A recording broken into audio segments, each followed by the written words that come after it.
And with that said, it's time to give you the starting lineup for the 400 lap feature. The front row gives us Kendrick Cryer and Luke Turpin. For Kendrick Cryer, it is his first pole of the season, 2/1000ths of a second separating the front row. Row 2, the teammates, Kenny Tripp and Patrick Sullivan. Row 3, it's Tyler Jalbert, followed by Bowen Smith with his best starting spot this season. Row 4, Chase Johnson, Octavio Rondeletto, Jordan Babinger, and Riley Duncan round out the top 10. Aiden McConaughey and Sean Andrews, row 6. Row 7, Travis Sukup. Same with Andrews in a go or go home situation. And Bruce Helmuth, his first race in a while in XCAL competition. Row 8, Alex Hallinar and Tyler McRae. The 9th row, Blake Wynn and Gerald Poole. John Friley and Mike Stoddard, row 10. Row 11, Sean Patrick, Linus LaBeouf, Alex Skingler, Greg Holes in row 12. Robert Colgan, Jose Gaudino, Daniel Miller, Art Hendren, Miller's first start, Mason Foster, Jeremy Little round out the top 30. Then these drivers getting EOLs, Austin Edwards, Jonathan Schwartz, Jonathan Bronson, Trevor Birchmeyer, and Logan Jones make up the field of 35 for the Leto 400. As the field rolls off for 2 pace laps, 79 degrees, mostly cloudy skies. The track temp, it's hot. It's going to be slick, Doug. 106 degrees. Yeah, and that's probably why we're seeing some of these guys that had really dialed in setups. Some of the really fast guys in the heats now not as fast in the practice tonight. They're starting to slip and slide around. A lot of guys setting up for the long run here. So that is the track temperature. Everything else definitely going to come into play here tonight. So 400 laps around Oxford Plains Speedway. Glad you could join us here for the 18th race of XCAL Racing. Who's going to win it? How's it going to be done? We are about to find out. As we say, race fans, strap in and hold on tight, because these men are about to turn them loose and drop the sledgehammer. It is show time at the Pine Tree State. Off into turn 1, and this is where things will get a little bit dicey. Everybody going too wide, but while they are all too wide, we've already got a wreck on the back straightaway. Sean Andrews, Travis Sukup. Sukup spun off of turn 2, and then he will fall to the back of the pack. No yellow is out. We stay green. As lap 1 is on the board, it's Kendrick Cryer with the lead. Kenny Tripp currently in second. Tyler Jalbert third. Luke Turpin fourth. Side-by-side battle. That is for position number 8, Patrick Sullivan and Riley Duncan. And yeah, we saw something with that first incident we mentioned. We saw Sean Andrews. He went in there, he hit that dirt mound, flew up, landed really hard, and believe it or not, that could very well have ruined his race. We'll see if he gets back out on track, but his car may be heavily damaged. Meanwhile, further back, Octavio Rondeletto. I talked to him yesterday, I believe it was, and he said after last week's run, he is going to keep the team. I'm very glad to hear that, because that car has been a dominant car here lately, as everybody's starting to settle in single file most of the way through the field now. It was a tough break for Rondeletto last race. Led the most laps at North Wilkesboro, ran out of fuel in the final laps, trying to go on a near 100-lap run on a stint.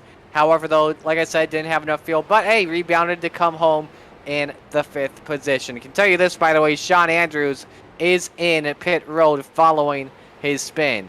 So it's Kendrick Cryer, Tyler Jalbert, Kenny Tripp, Luke Turpin, Chase Johnson, Jordan Babinger, Aiden McConaughey, Riley Duncan, and Klein. Oh, we have a crash, by the way. Linus LaBeouf, I have reports. Nope, he did not crash. Just had a lag situation there for a moment. Currently running in 19th spot. They're side by side in front of him. That is Gerald Poole and Mike Stoddard. And this is Thanos' first start in the 53, Gerald Poole. Yeah, Gerald Thanos Poole, glad to see him. He tried to qualify last week, couldn't get in, just barely missed. So he got the opportunity here. Had a couple of people reach out to me asking about if he can wheel this car around and get a top 15. And having raced with him and broadcast him in several other series, I can tell you that his first race here, he's going to put on a show. He will be up towards the front before this thing's all said and done. Battle for second starting to heat up. Kenny Tripp and Tyler Jalbert, not teammates but affiliates. Actually, they are teammates, my mistake. from the mainly asphalt camp. Again, this is their home race. They're from the New England area. This is a race they have circled on their calendar, just side by side, a couple of laps to go. You can see they're working their way by Jeremy Letto, Luke Turpin, last week's winner at North Wilkesboro, currently in fourth, tied with Austin Edwards for the most wins this season, 5 apiece.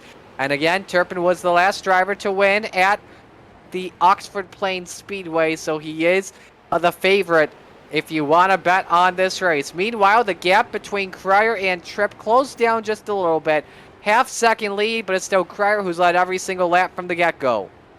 Yeah, and, already the lap traffic is coming into play. It is a 3/8 mile circle, and these guys are about to get into lap traffic, and that is, we saw in the last race here, we saw a lot of really clean passing, lap cars being very cooperative, but they also, there were times where the leaders got held up, and people behind them, separation in the pack. A lot of different strategies came into play. A lot of different incidents came into play. And this is when we'll start to see things really heat up. A lot of the passes that we saw for position used a lap car as a pick. A lot of drivers staying single file for right now, just being a little bit patient. Lap traffic working their way on the top side. You've got Chase Johnson and Jordan Babinger battling for 5th position. Babinger 2 wins this season at Michigan as well as Concord Speedway, if I recall correctly. Let me just make sure that is correct. Oh, Michigan and Thompson, my apologies. Chase Johnson with a win this season at USA International Speedway. And you mentioned Luke Turpin's 5 wins. We've got 2 drivers with 5 wins total out of 17 races so far. That's got to speak to, how good these guys like Luke Turpin are. And we talk about the fuel strategy, 80 to 90 laps here. Luke could probably pull another 20 out of that, just the way he drives. So, some of these guys up here, it's the usual top 10 right now, except for the one that we'll be waiting to see pop in later in the run. Jonathan Schwartz will probably come flying up at some point. He's been pretty quiet so far, back in 26th right now. A little bit of a mess going on, by the way, inside 5th position as they're working their way by Art Hendren. Likely going to bring Octavio Rondoletto and Alex Hallinar into this mix-up here in turn 2. As Hendren letting the leaders go on by. Johnson continuing to lead that train. Turpin ahead of them, 4th, 3rd, Jalbert, Kenny Tripp in 2nd still. Kendrick Cryer, your race leader. Again, working through lap traffic. It comes here quickly at the Oxford Speedway, by the way. Biggest mover so far from the start of the race, and no surprise, it's Austin Edwards in the iRacing listed at number 24. Currently up 10 spots from the start, started in 31st. He's worked his way up to 21st and pouncing on Greg Holes to crack the top 20. Side by side ahead of them too here, Doug, as it's Gangler and Holes battling for 19th. Yeah, and Austin Edwards is going to capitalize on that battle. Once that outside car gets a little bit of room, moves up just a little bit, everybody's going to pounce. He's going to have a tough time getting back in the line as the 61 gets loose coming out of turn 2. And that's what we were talking about earlier. This track is a lot warmer than what they practiced on, what the heats were in. And it is starting to show. It showed in practice. Some of these guys tightened the car up a little bit before they went green. But, they seeing a couple of cars out there still struggling with the setup. And, somebody made a comment a moment ago. Somebody going to get dizzy out here before the night's out. That could also come into play. I know in interviews during the late in the last race, we heard a couple of guys saying they were struggling with motion sickness. Oh, Bruce Helmuth, then the 05. Loose saves it. Foster has to go below the apron to check up. And a nice save by the driver of the 05. Got to be very careful for Helmuth. It's his first race in a long time. So has a little bit of that ring rust he's just trying to get off, but that cost him a bunch of spots back to 22nd. Yeah, and it almost caused an even bigger problem. They were back there in the 20s, a lot of cars around them still battling for positions. They were too wide right beside him when that happened, as and a lot of guys did a great job of reacting. And the leaders were not that far behind that group either. They've actually caught up to the tail end of the field, and they've got a big pack in front of them now. Should mention a change, by the way, that happened about a couple of laps ago. Luke Turpin was able to pass Tyler Jalbert for third position. Jalbert left the bottom open on lap 27 for Turpin to get by and take third away. That's unusual for Jalbert to make a mistake like that. So you got to wonder if it was a piece of strategy or not. He is not right on the back bumper, and as you mentioned earlier, he's a track champion in real life here. So he knows how to wheel this track. And last race here, he was a force to be reckoned with all night. I got to think that there's some strategy at play here, because that's on any track, it's not normal to see him give up position that easily, make a mistake, but especially here. Aiden McConaughey and Riley Duncan trying to bob and weave and trying to make some passes happen, but nothing was working at all. And they nearly caused a wreck in turn 1 2 laps ago. Got to be very careful here early on, and we have a battle for fourth position brewing here, Doug. Chase Johnson pressuring the weapon, Tyler Jalbert. That again comes as I've got to wonder if with the track temperature change, Jalbert, when we talked to him before the race, very confident about tonight's race, but he seems to be struggling. Chase Johnson right there ready to pounce as soon as a mistake is made. So you got to wonder if that's a setup issue or what's going on with it. But he's definitely not 100% like what we're used to seeing out of the weapon. Track temp, by the way, currently at 113 degrees. We will monitor it throughout the night. But these drivers are so close to each other inside that top 10. They're trying to put there's like no room for errors right now. You get a little bit too aggressive, you could likely bump someone in front of you and cause a wreck and likely cause a yellow. Yeah, McConaughey almost made a mistake there and let as the 57 is now getting by, Chase Johnson is going to get by Tyler Jalbert, and Jalbert's going to go back a long way if he doesn't find an easy way back into line here in a second. But, there's just a lot of activity. One mistake you can get past. One big mistake could end your night here. Duncan and Jalbert made contact. That was close, and they saved it. Go ahead. Oh, yeah, they were leaning on each other pretty heavily and looked like they might have made contact again through 3 and 4. Jalbert going backwards even more now. And that front straightaway, as Jalbert came by, he was extremely high. There's actually a banking that it banks back off down on the right side. So if you end up too high up there, that could ruin your night as well. It'll turn you right into the wall. Or if you get too high, you can end up in the marbles out in the grass a half mile away from the track. Look at something interesting, by the way, Doug, as we look at the aerial shot here. Look at how dirty the track is already. There is so much marbles on the outside, and we saw that with Tyler Jalbert, and now you're seeing it actually with another driver, Patrick Sullivan, currently in 12th spot. You get the marbles, you are going to go loose. It's like you're on ice. Oh, yeah, definitely. And there is two distinct lines here. And if you see somebody 3 wide, that way outside line, that is where the problems are going to happen.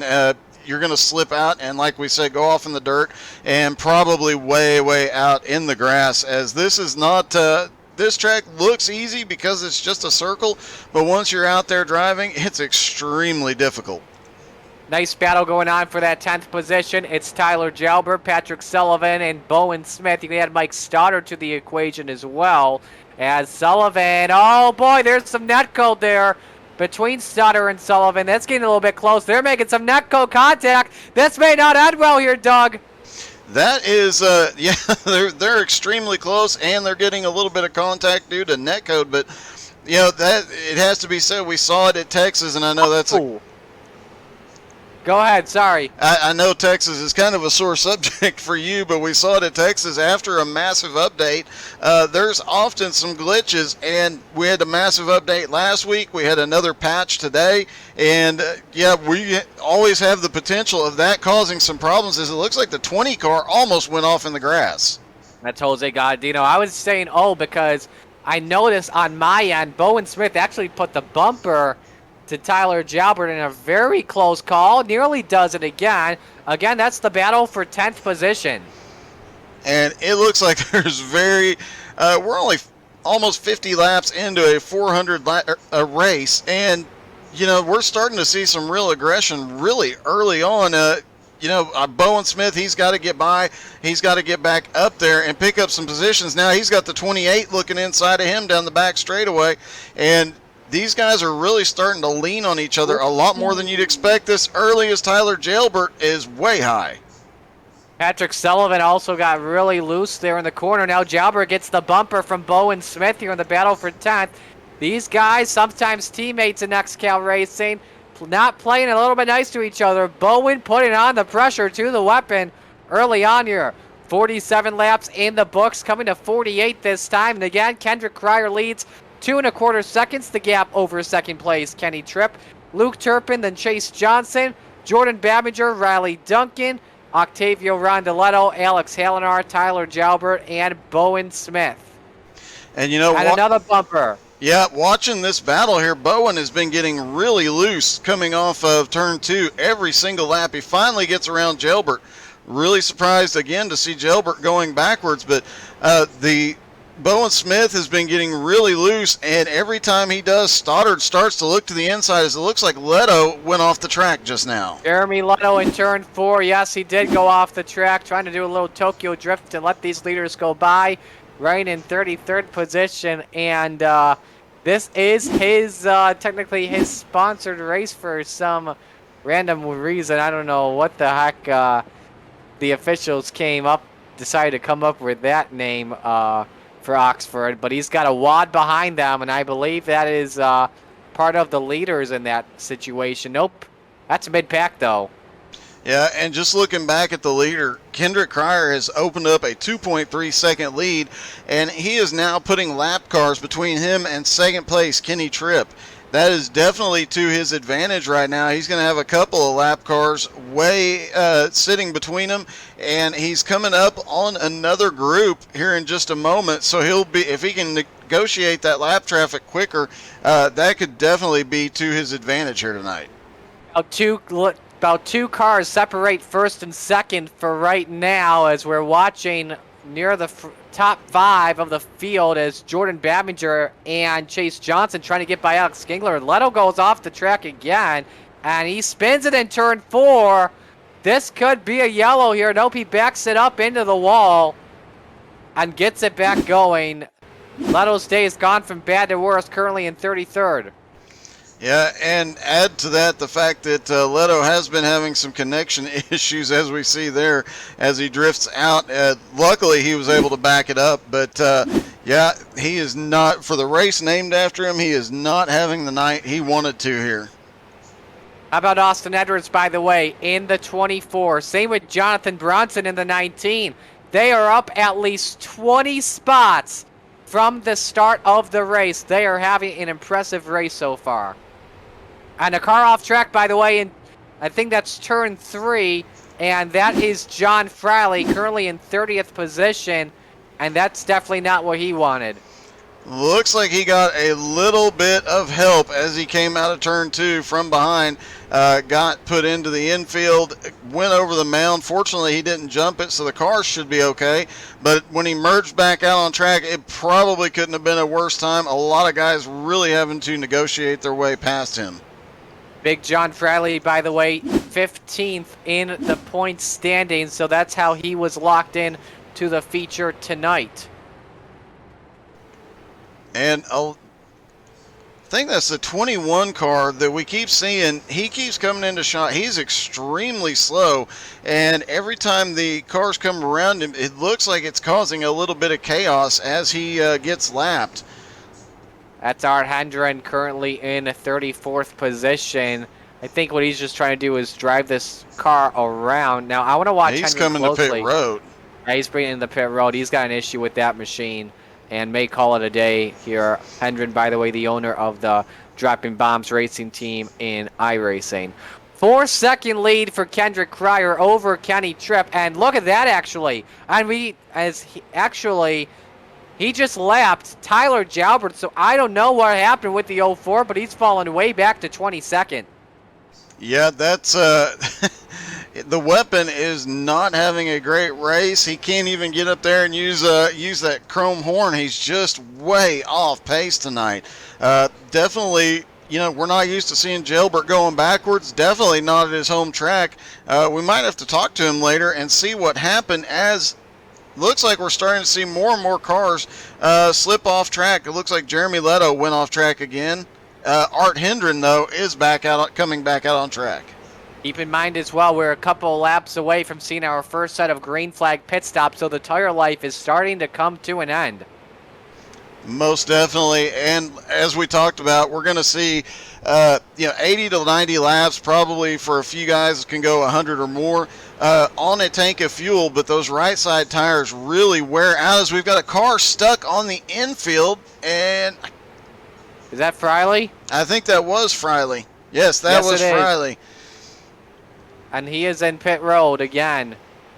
Not a good night for him. Him and Art Hendren both just looked like he got a little netcode tap. There was a gap between him and another car, but he just was in the wrong place at the wrong time. And you mentioned Art Hendren having a rough night as well. Art's had just nothing but bad luck in recent weeks, so hopefully he can overcome that before the next race and start making his way forward again. So 68 laps in the books. Kendrick Cryer the leader by 3 seconds. When we come back, we'll cover the first set of green flag pit stops here in the I Stand With Auto 400 from Oxford.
Welcome back to Oxford Plains Speedway. A very close call for Kendrick Cryer while we were away. Doug, what happened there?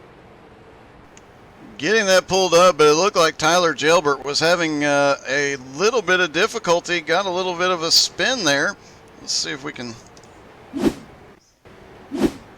a lot of cars right behind him. He gets a little bit of a bump, ends up going down onto pit road.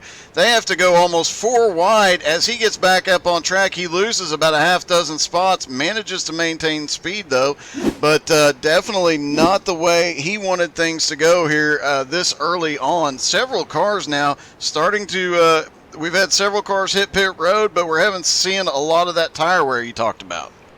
Right now, the top 28 have not pitted. The first one that has pitted is Aiden McConaughey, and we're seeing a couple more drivers come down pit road. Mike Stoddard, Blake Wynn, Daniel Miller, all in the pits. But Cryer continues to lead.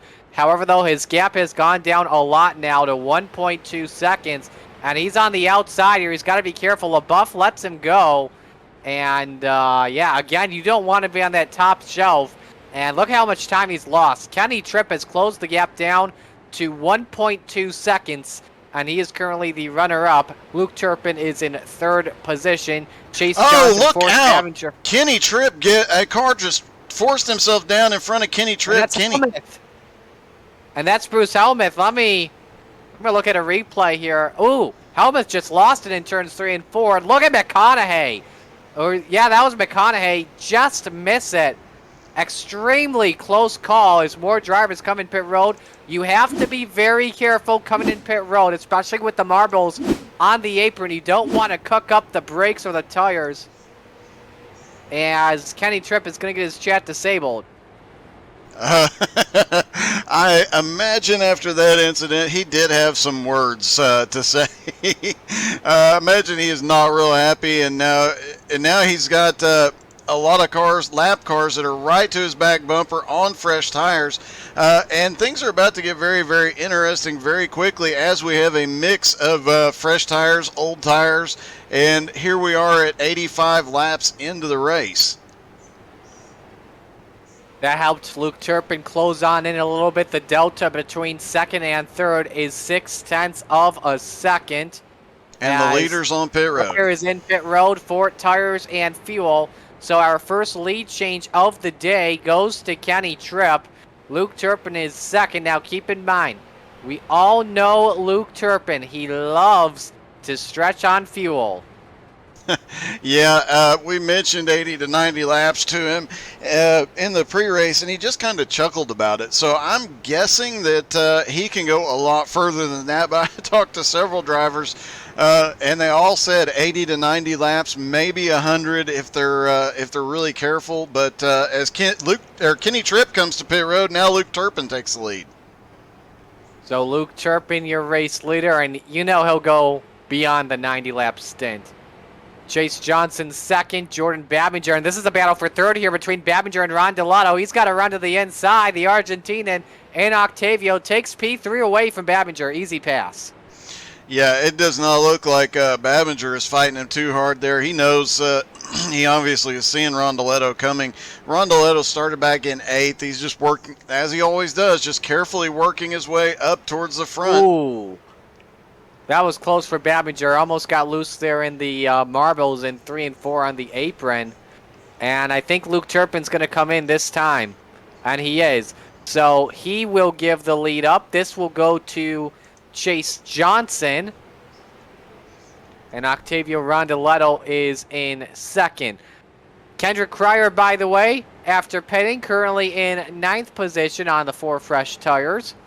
Austin Edwards, by the way, has been able to close the gap. He's currently in the 11th position as we continue to watch Chase Johnson. Tyler McRae running in 3rd, highest he's been so far in this race.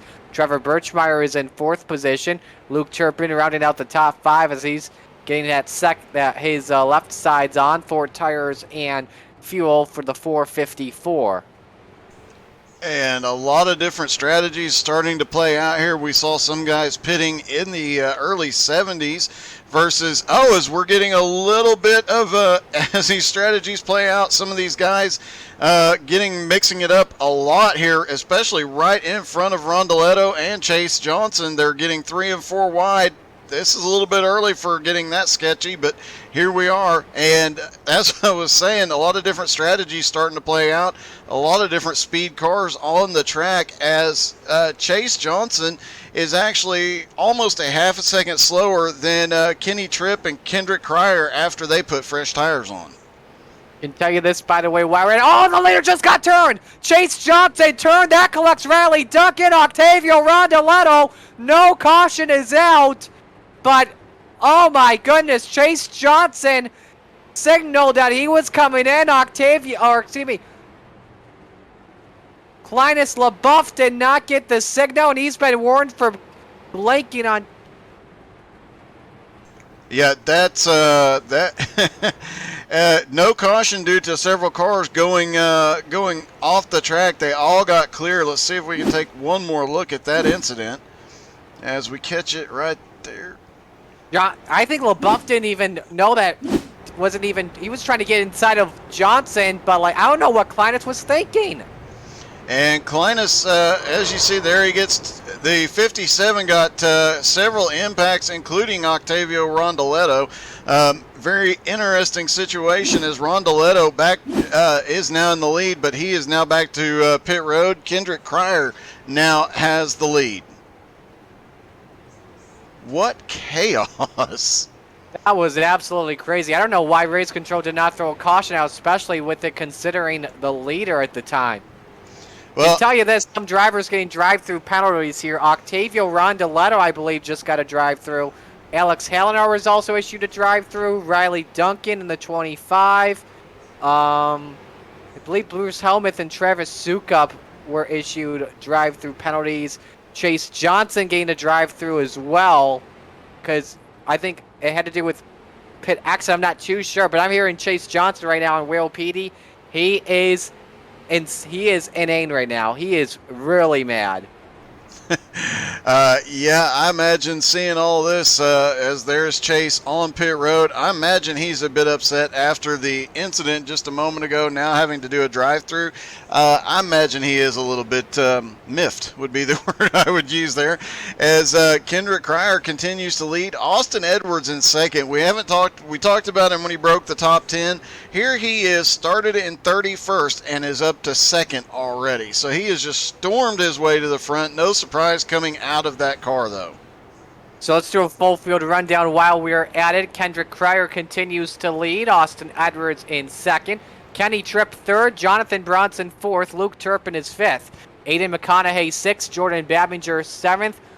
Bone Smith eighth. Jonathan Schwartz is ninth. Octavio Rondoletto is 10th. Alex Halenar 11th. Mike Stoddard is 12th. Those are the cars that are on the lead lap. Mason Foster is 13th, first one lap down. Patrick Sullivan 14th. Tyler McRae 15th. Those are the first three drivers that could get EOLs as we're three wide off at turn two. That was close there for Austin Edwards. Oh, McRae got turned. T-Cray is loose. Kenny try and save it. No, he cannot. Off the front bumper of Kenny Tripp. Lotto and Hendren try to avoid it. No caution is out. We stay green, but he pulls into traffic and the yellow lights are on for the first time tonight. Take another look at that. Let's see if we can get a different angle on that as they come down.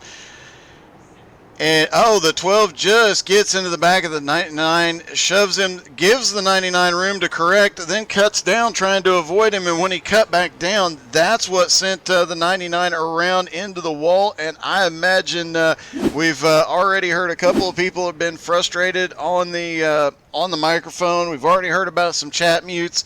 I'm gonna guess there's one or two more coming.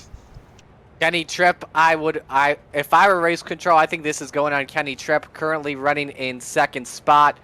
Definitely not what he wants, so that could end his chances at a win.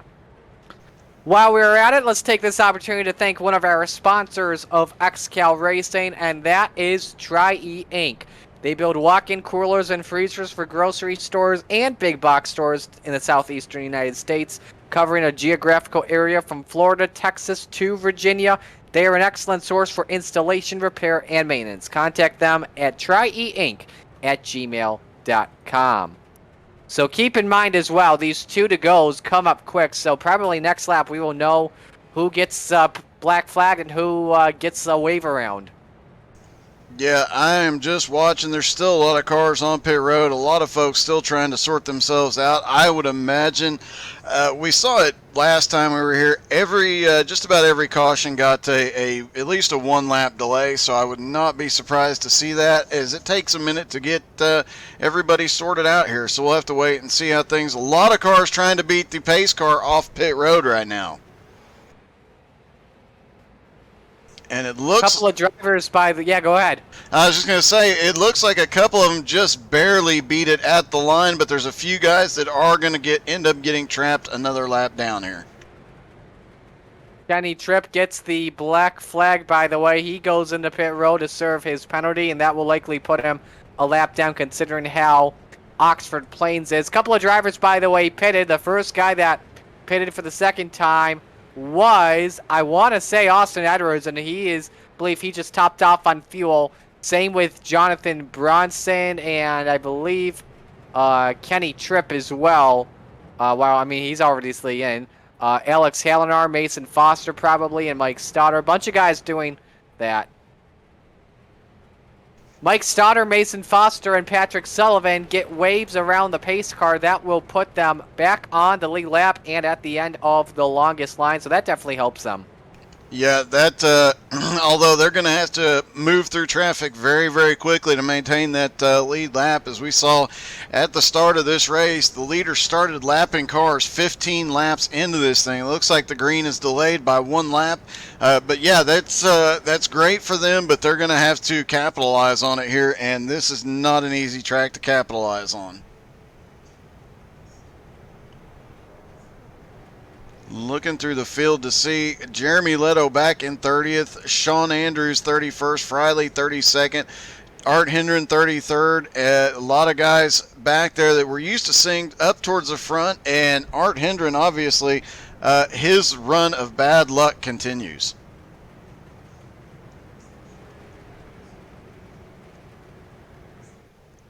For the restart here in just a moment, Kendrick Cryer and Luke Turpin on the front row. You got Aiden McConaughey, Jordan Babinger on the second row, Bowen Smith, Austin Edwards third row, Octavio Rondoletto, Jonathan Bronson on the fourth row, and John Schwartz and Mike Stoddard in the top 10. And you know, we mentioned it earlier. You don't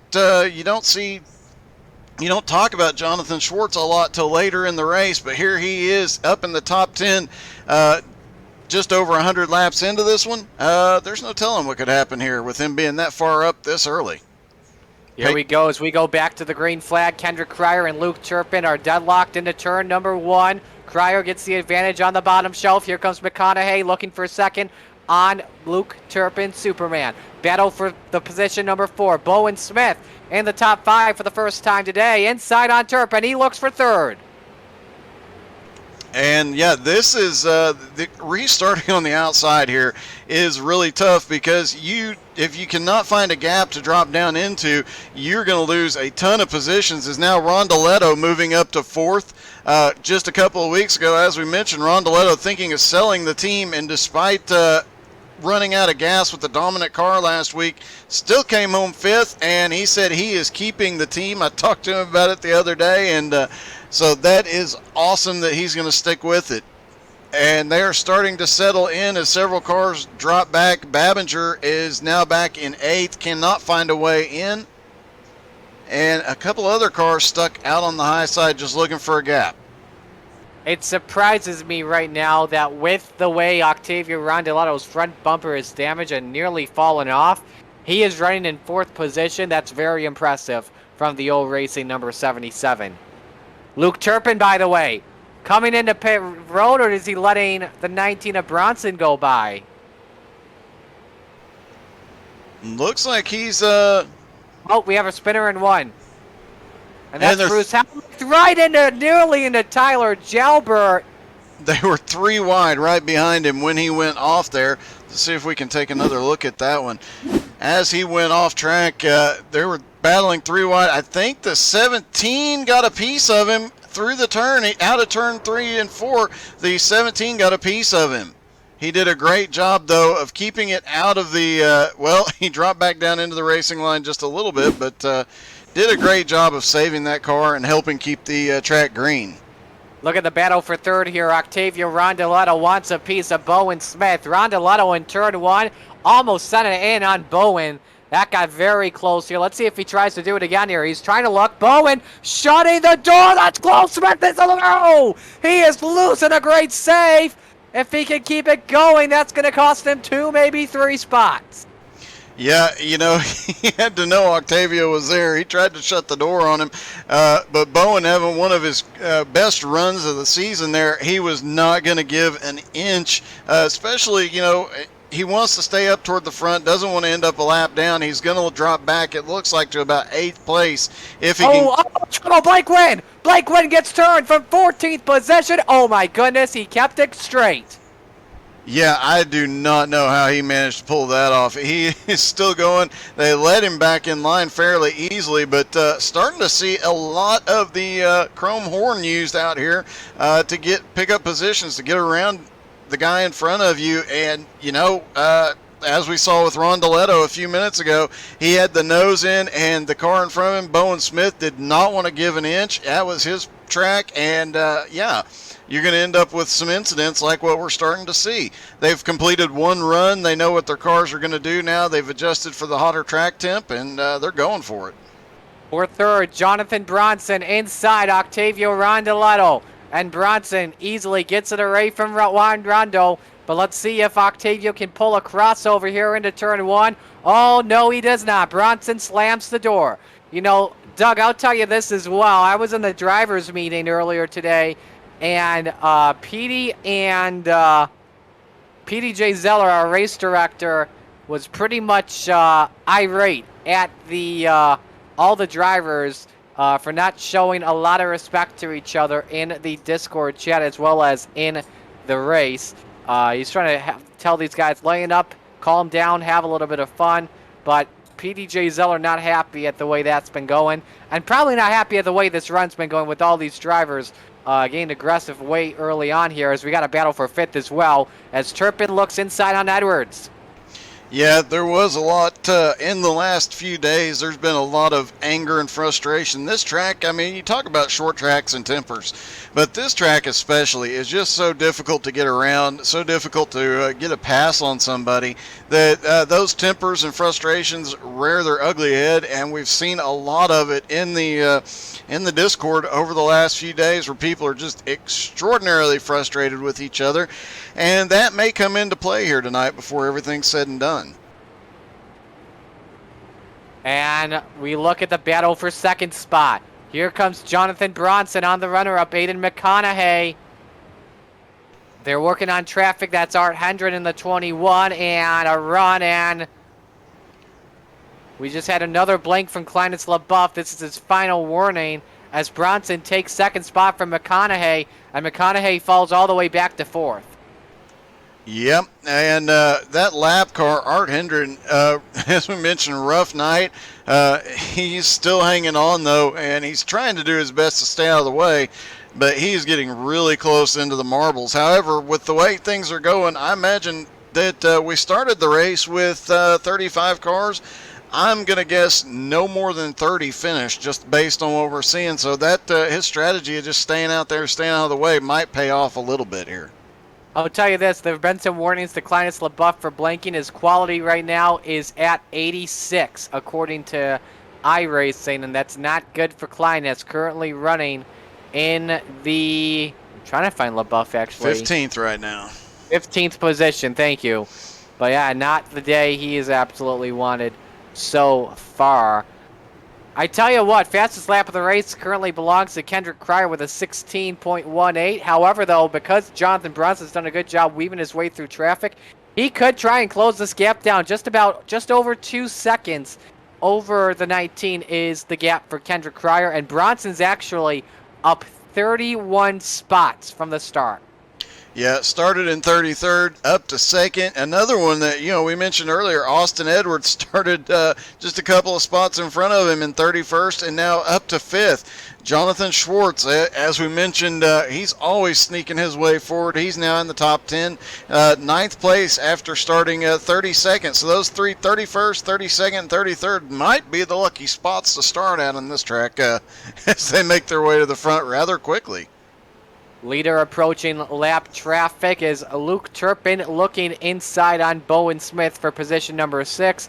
And I think Turpin is going to get the pass to stick. Yes, he does on Bowen Smith.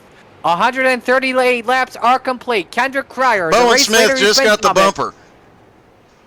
Oh, Babinger gave Bowen Smith the bumper going through 1 and 2 as Bowen Smith tried to merge there. Babinger said, nope, I'm not going to let that happen, and gave him a little bit of the bumper. That was very close there. So Kendrick Cryer again, he's dominated this race so far today. When we come back, we'll follow up on what we miss.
Welcome back to Oxford Plains Raceway. It's the I Stand with Leto 400. Kendrick Cryer continues to lead right now as he tries to bob and weave his way through lap traffic. Check out the XCALRacing.com web shop for all your XCAL needs, from apparel, hats, towels, and more from all your favorite teams. Our newest category is the I Stand with Leto t-shirts, blocking Leto matters, as well as the legend himself, Will Petey. 147 laps are complete, and we watched the battle for second between Jonathan Bronson and Octavio Rondeletto. Yeah, and you know, just a side note to this, Johnny B not in the race tonight, but he is cheering on the 06 too. So I just looked and noticed that he's cheering on Bowen, and Bowen having a great run. But yeah, this battle for Blake win. He got turned with Greg Holes, and Holes is sideways. They keep it straight. Riley Duncan, I see crash as well. Let's get a replay here, Doug. All right, looks like they were going in, and I can't tell who that. We've got a car that's blinking right in front of them, and oh, that's what it was. The 61 blinked out, and the car behind him just never gave any room, never backed out of it. Expecting him to be one place, he wasn't. 3 cars end up spinning down to the inside, but wow, they lost. All of them lost several positions there as that occurred. That's the second time today, I believe, that Blake Wynn has gotten moved out of the way by someone, or I should say has been given the chrome horn. So Cryer leads, Bronson second, Rondeletto third, Edwards fourth, McConaughey fifth, Turpin is sixth, Babinger seventh, Smith is in eighth, Schwartz is ninth, and Hallinar rounds out the top 10. Just looking through the field to see Tyler Gelbert, the weapon, is starting to slowly crawl his way back up. He's currently in 14th, trying to run down Stoddard, who's 6 seconds ahead of him. Klinus LaBeouf, who's been given some warnings due to his connection, and now back to 15th. Trevor Birchmere is up 17 spots. He started in 34th. He is now up to 17th as well. So a lot of guys starting to make their way forward here, and we'll just have to see if some of these guys can get back. Right in front of the leader. That was wicked close. That stacks the field up, but Cryer gets by with no issues. Yeah, they just went 3 wide coming out of the turn, and then it was almost like everybody lost a ton of momentum, or everybody was checking up, and Kendrick Cryer wasn't. He was still going full speed and just ran up and got very lucky that everybody kind of parted the waters for him and for Jonathan Bronson. That definitely got really close there. First 3 cars that could get a wave around if a yellow were to come out right now: Mike Stoddard, Tyler Gelbert, and Klinus LaBeouf. The gap just about a second over Bronson, but he's got company. Same with Rondeletto. Here comes Austin Edwards in 4th position. Yeah, Austin having another one having a great run tonight, up 27 spots to 4th, and he is marching his way towards the front. No surprise out of him. He has got, as it looks like, Sean Andrews has crashed again. Yep, Andrews has crashed just between the front chute and pit lane. Gets his car going with no issues at all. In 30th position, the frustrating day for Andrews continues. He had a great heat race. I believe it was the 3rd heat race where he got the final transfer spot in heat race number 3, as Jeremy Leto is in the wall. And, you know, we shouldn't be seeing this much chaos this early on, but, yeah, it looks like Jeremy Leto went into 3 and 4 and just got too high. He got up into the marbles, drifted all the way through 3 and 4, hits the wall, but manages to keep it straight, so no caution, but definitely a close call for a lot of guys right around him, and he's been trying to stay up high, out of the way. He just got too high, and as we talked about, the marbles up there, very, very tough. You see the leader going on by. Bronson and Rondeletto continue to stay on that bottom, but Edwards all over the rear spoiler of Rondeletto in the battle for the final podium spot. Then you got McConaughey in 5th, Luke Turpin 6th, Jordan Babinger 7th, Jonathan Schwartz 8th, Hallinar 9th, and Foster is 10th. And why not do a full field rundown while we're at it? Bowen Smith is 11th, Patrick Sullivan 12th, Tyler Jalbert, 13th. 14th is Clinus LaBeouf. 15th is Tyler McRae. 16th spot is Trevor Birchmeyer. 17th is Greg Holes. 18th, Blake Wynn. 19th, Kenny Trippin. 20th, Sean Patrick. 21st, Logan Jones. 22nd, Alex Gingler. 23rd, Robert Colgan. 24th, Gerald Poole. 25th, Travis Sukup. 26th is Mike Stoddard. 27th, Bruce Helmuth. 28th, Jose Gaudino. 29th, Jeremy Leto. 30th, Sean Andrews. 31st, John Friley. 32nd, Riley Duncan. 33rd, Daniel Miller. 34th, R. Hendren and Chase Johnson in 35th. And again, not a good day for Chase Johnson points-wise. Remember, the team came in, the number, I should say, for the Halinar Racing team, 8th in the points, and they're going to lose a lot. Yeah, it's going to be a rough night for a couple of people in points, but other guys are going to definitely be making a comeback here. It looks like Jeremy Leto went off track again. I know that team wasn't at the top, but they're not exactly the last place cars out there, but Leto having a lot of struggles tonight. And several other guys are just having no luck out here tonight as well. And now right behind the leader is a bunch of chaos as Rondoletto and Austin Edwards still trying to work their way forward, and three lap cars wide in front of them. My goodness, that was close for Jonathan Bronson. I'll tell you this too, by the way, Patrick Sullivan, oh my goodness, the bumper from Rondoletto to Bronson. Bronson is really loose there off of turn 2. That was very close. I can tell you this, looks like pit stops have started on the second set. McConaughey and Sullivan are in pit road. Yep, just about on time for a lot of these guys. Jonathan Bronson really is trying to tell Gingler, get the hell out of my way, man. I am in a battle for second, and you are just slowing us up. Now, keep in mind, per XCAL rules, you have to let the top 10 go on by if you are at least 2 laps down or more. Gingler is currently 3 laps down, so just a heads up. Yeah, this, we saw it on the last pit stops. Guys going in, and we saw the first caution of the night came out while people were entering on pit road. So I fully expect to see a little bit of similarity. We'll see if guys can keep it straight, as we've got one guy coming to pit road and was way slow coming through 3 and 4. And guys coming back up off pit road with everybody trying to stay on the bottom. That's going to come into play here in just a moment as well. That car was Mason Foster. Some of these other drivers have to be really careful if they're in that second pit lane. The, what do they usually call it? The overflow pit lane, I should say. Because you have to make a very hard left. You have to get off the gas. So it takes a little longer on your pit road exit, technically. And you got to make sure you just don't merge into traffic and cause a huge pileup. Yeah, these guys are definitely going to have to watch it and be careful. And, with all the different pit strategies, that was another thing we saw last time. These guys come out on fresh tires. They're as much as a full second faster than the guys that have been out there this whole time.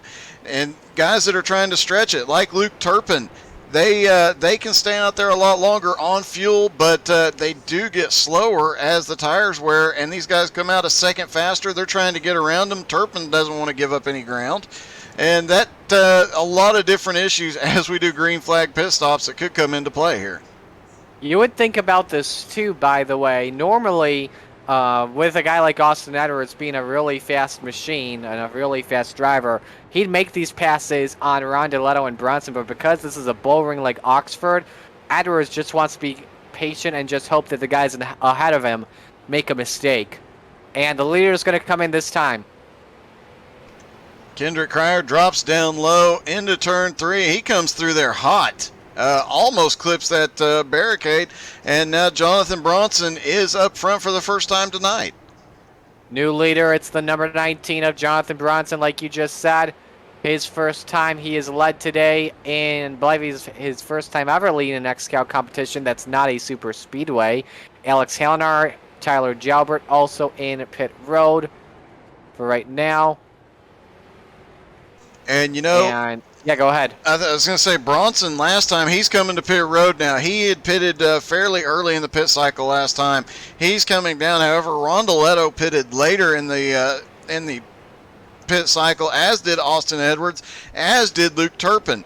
Babinger and Schwartz back there, those are two guys that they just kind of go with the flow on their pit stops, so we'll see what happens here. But as several cars starting to come to pit road that are a lap down now. And Jonathan Bronson is on pit road. Yep, leader just came on in, so now Octavio Rondoletto and Austin Edwards are going to battle for the race lead here. Edwards took a peek for a moment, no room for him to go. Almost makes contact with Tyler Jalbert. And I believe Edwards and Jalbert are going to have some words. Oh, I do not know how Jalbert... I mean, we've seen a lot of drifting here tonight, but that was some impressive... we'll just have to call this the Oxford Drift here tonight. That was a wild one, and as you mentioned, they may be having some words, but I guarantee you, had he not saved that car, there would have been bigger words. As Austin Edwards moves to the lead. New leader, the 66 of Austin Edwards. Rondoletto made a mistake, had opened up a groove lower for Edwards to get by, and the 66 takes the lead away. And now Jalbert looking underneath Edwards. I believe Jalbert is on fresh tires. And yeah, he's making the moves pretty easily right now. Looks like as he is starting to make his way forward, he is staying right with the leader. So I would or running away from the leader, I should say. So he is definitely in the best position right now for the to get back up towards the front. If he can continue to run away from the leaders, pick off some lap cars, pick up some positions, he might still be in this battle later on down the line if he can just keep working through it. Right now running in 21st, but we've seen Jalbert come back before. Luke Turpin is in pit road. So now what I'm looking at is a 2-stop race to the end. Would I be correct on that or no? Hang on, doing math. And by the way, we did have Alex Gingler spin on his pit road entry, no yellow. Yeah, so we remain green. If they do if they do 90 laps or even anywhere from 80 to 90 from here, as long as they can make it, which everybody seems to be able to, then we should see 2 more stops tonight. And as we mentioned in pre-race, the last time we were here, the first half of the race was a little bit crazy, but the second half went almost caution-free. So green flag pit stops are definitely going to be a factor here tonight. I believe 8 drivers have yet to pit. Those drivers are Austin Edwards, Octavio Rondoletto, Jonathan Schwartz, Clinus LaBeouf, Greg Holes, Blake Wynn, and Sean Patrick. So 7. I'll tell you this too, by the way. Jonathan Bronson is ahead of Kendrick Cryer. I'm looking at their comparison, and Bronson is doing strategy, was 10 seconds faster on his pit stop than Cryer. I think he did less fuel. I'm going to say right sides only, and as soon as the jack dropped, he cut the fuel and took off to be that much faster. I know everybody's going to be there. There's going to be strategies where a lot of these guys, as we talked about, right side tire, whereas the big issue, left side, not so much. So they may alternate 2 tire stops and 1 tire stops. But as Rondoletto now comes to pit road, and it looks like Clinus LaBeouf is going to be the leader. We're not too sure yet. He's got 1 lap to make sure he gets that race lead. That'd be pretty cool for LaBeouf if he can take this race lead away. But I think what Jonathan Bronson is hoping right now is, and there it is! The yellow flag just came out! Tyler Jalbert and Blake Wynn got into it, same with Daniel Miller, and that's going to help out Clinus LaBeouf, I think. Oh, and my buddy Thanos was collected. That is a heartbreaker in his first outing here. Let's try and take a couple of different looks at what happened here. And it looks like it was another issue of a couple of guys were blinking up there, and everybody checked up just a little bit, and several cars got collected. That was rough. There was Sean Patrick, Blake Wynn, Luke Turpin, I think Kenny Tripp. We've got a lot to digest here. I think it's Sean Andrews. I don't know. Oh, man, look at the 22. Up and over he goes after hitting that ramp. Yeah, they once you get down on that mound, you're definitely going over, yeah. And he stuck the landing, though. I mean, he ended up on all 4s, it looks like. So I'm going to have to score that one about a 7. It wasn't the best landing, but not bad.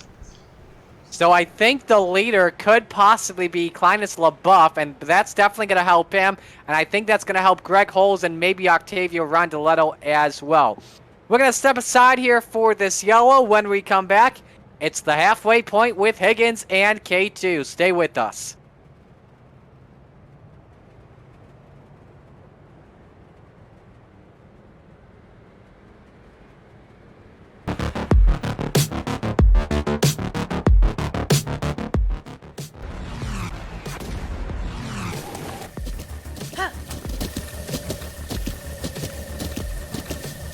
With the Butt Kicker Gamer 2, what you see and what you hear is what you feel.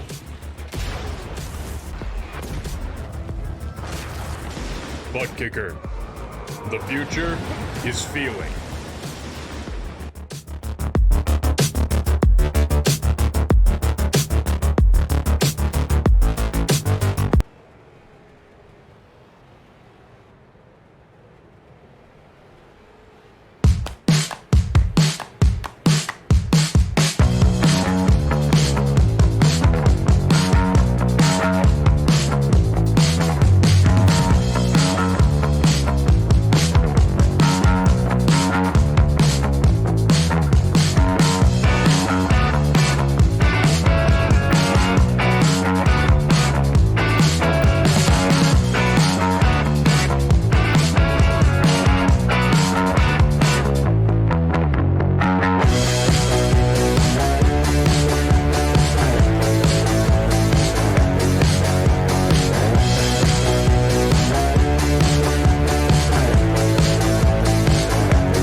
Welcome back to Oxford Plains Speedway here, getting ready to go to get back to green, but guess what? We're at lap 200, which means we are at the halfway point. While we don't have Higgins with him, if you want more Higgins the XCAL superfan outside of the halfway point, introducing Higgins the XCAL spotter pack. Over 500 messages of Higgins that can be used in any iRacing event, and it's available now to order your copy. Send $20 to president@xcalracing.com with note hashtag Where's Higgins. The pack is rated R in everything the title implies.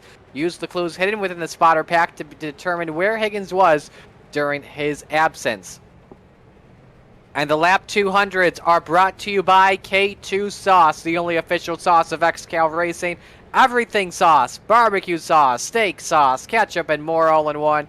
The only sauce you'll ever need, also available in hot.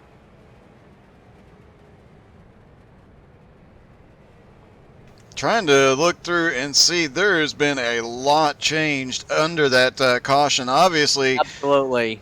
several cars caught in that that were just starting to make some headway after the last stop. That they got caught up in that, and several guys getting back to the lead lap. Everything has been shaken up just a little bit, just about all the way through the field. So they're going to get one more extension to recap what happened.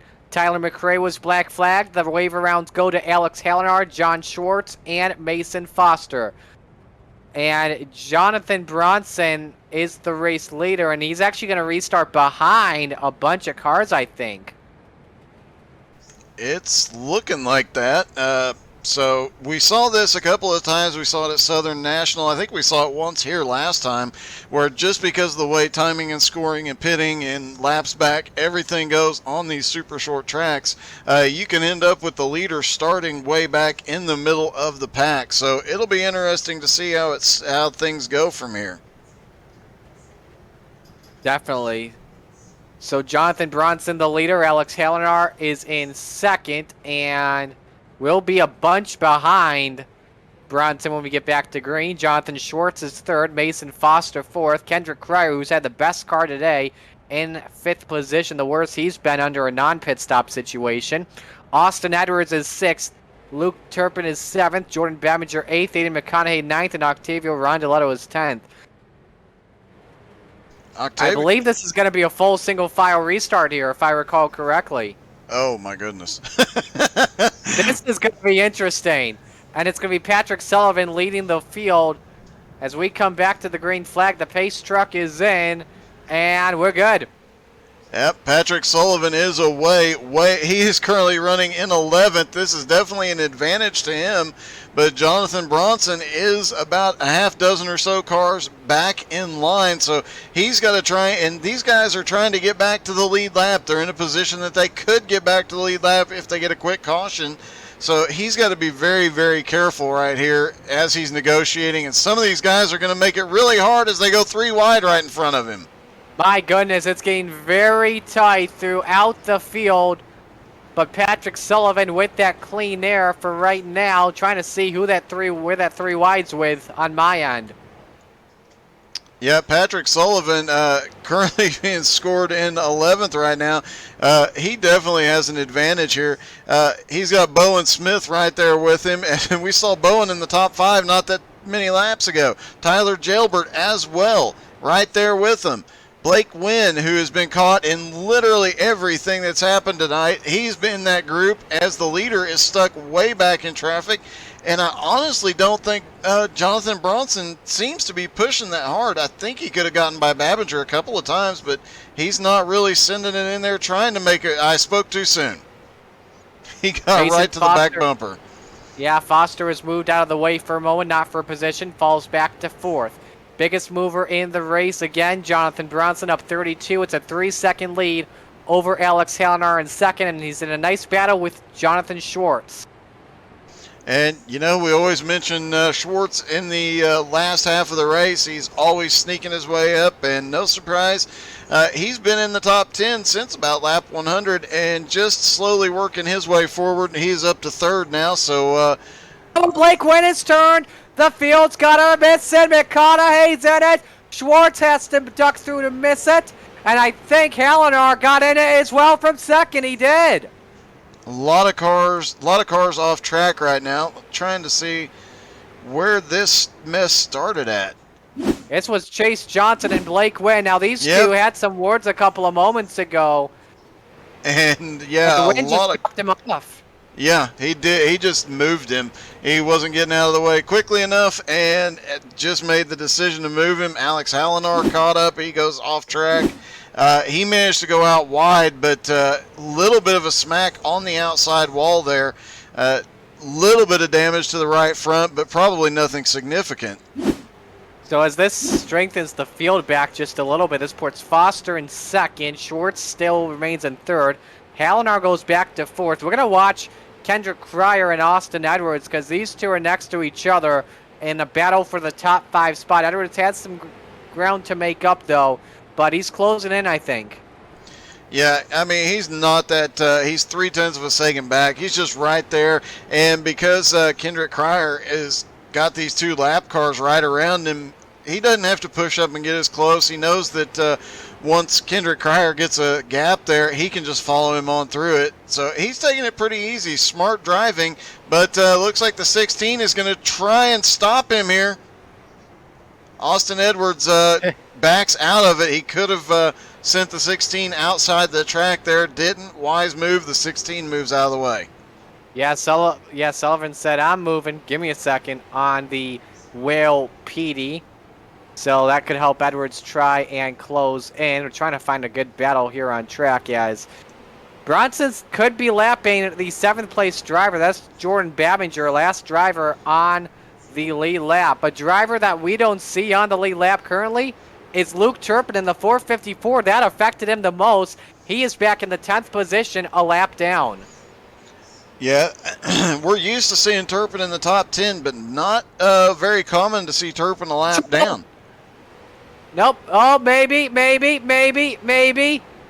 3 wide. Tyler Jalbert, Jordan Babinger right in front of the leader. And they pinch Bronson nearly into the apron. And the leader is just sticking it in there. He's not good. He moves Tyler Jalbert. I don't know if they actually touched, but he gave him no room. This is getting wicked tight, folks. And Jonathan Bronson is in he's in the fire right now. Like, He's like one of those. He's like in the gates of hell as we speak, nearly approaching them. And to top it off, Art Hendren has crashed again. Yeah, And you don't want to be joining Hendren there. no, Look Hendren. at the front bumper. By the way, I don't know if he knows this, but the front bumper is destroyed. Yeah, the front bumper actually came off when he hit the wall in the front straightaway. And so he has to know by now. Jonathan Schwartz has crashed. Oh no! That's from third position and a big one. There is a landmark according to Edwards in turn 3, and that is with Mike Stoddard. Oh, looks like there was multiple cars there. Looks like Bruce Helmuth might have been involved. There's so many cars trying to get as much. There was just a lot of sudden chaos there. And that puts Schwartz back to 6, nearly at the tail end of the lead lap, and he's got a bunch of front-end damage. Yeah, the 05 just got Bruce Helmuth just got turned, and when And it there's the yellow. Oh my, that's close. oh, With Jeremy Leto, two of the most hated drivers in XCAL racing. Let's see here what happened with the 05, as remember, he just spun it a lap ago, and Gangler sent it into him. oh, the 05 was just stopped. He was stumped on the high side, letting everybody go by. And what the heck is Jeremy Leto thinking? I think you want to know what I think Jeremy Leto was doing? Payback? I think he was looking at some interesting, unique pics of Tyler Jalbert. Oh, well, that's always a possibility. I mean, all this chaos started, and it just continued for a lap, just when everybody got sorted, as the 05 looks like he just got a bump, got turned. He was holding a brake up on the high side, looking for a gap to rejoin, and several cars went by clean. Oh, they were 3 wide when they came by, and the 17 got him. Wow. So a bunch of drivers come in. I think we're seeing everyone come on down pit road this time. Austin Edwards still out there, though. He may or may not come down. A lot of these guys who stretched it, they may not need to come down for quite some time. They might just come down and get a splash of gas. I don't expect. No, Austin Edwards is staying out. Austin Edwards on the radio saying I should have gone to the pits, and Kendrick Cryer thinking the same thing, and the race control stuff happening right now. I Kicker, would not want to be race control tonight. Sorry, go ahead. Butt Kicker, the official transducer of XCAL Racing, home of the Gamer 2. Unlike a subwoofer that moves air, Butt Kicker products move actual mass, producing a haptic immersion that's powerful and accurate. Blake Wynn won the Gamer 2 unit at the All-Star race, and he loves it. Powerful devices will be awarded throughout the year to the championship-winning car owner and 2 special events. Use code XCAL20, all one word, to save 20% now through the end of the year at www.thebuttkicker.com. I'm sorry, XCAL doesn't sell butt kickers.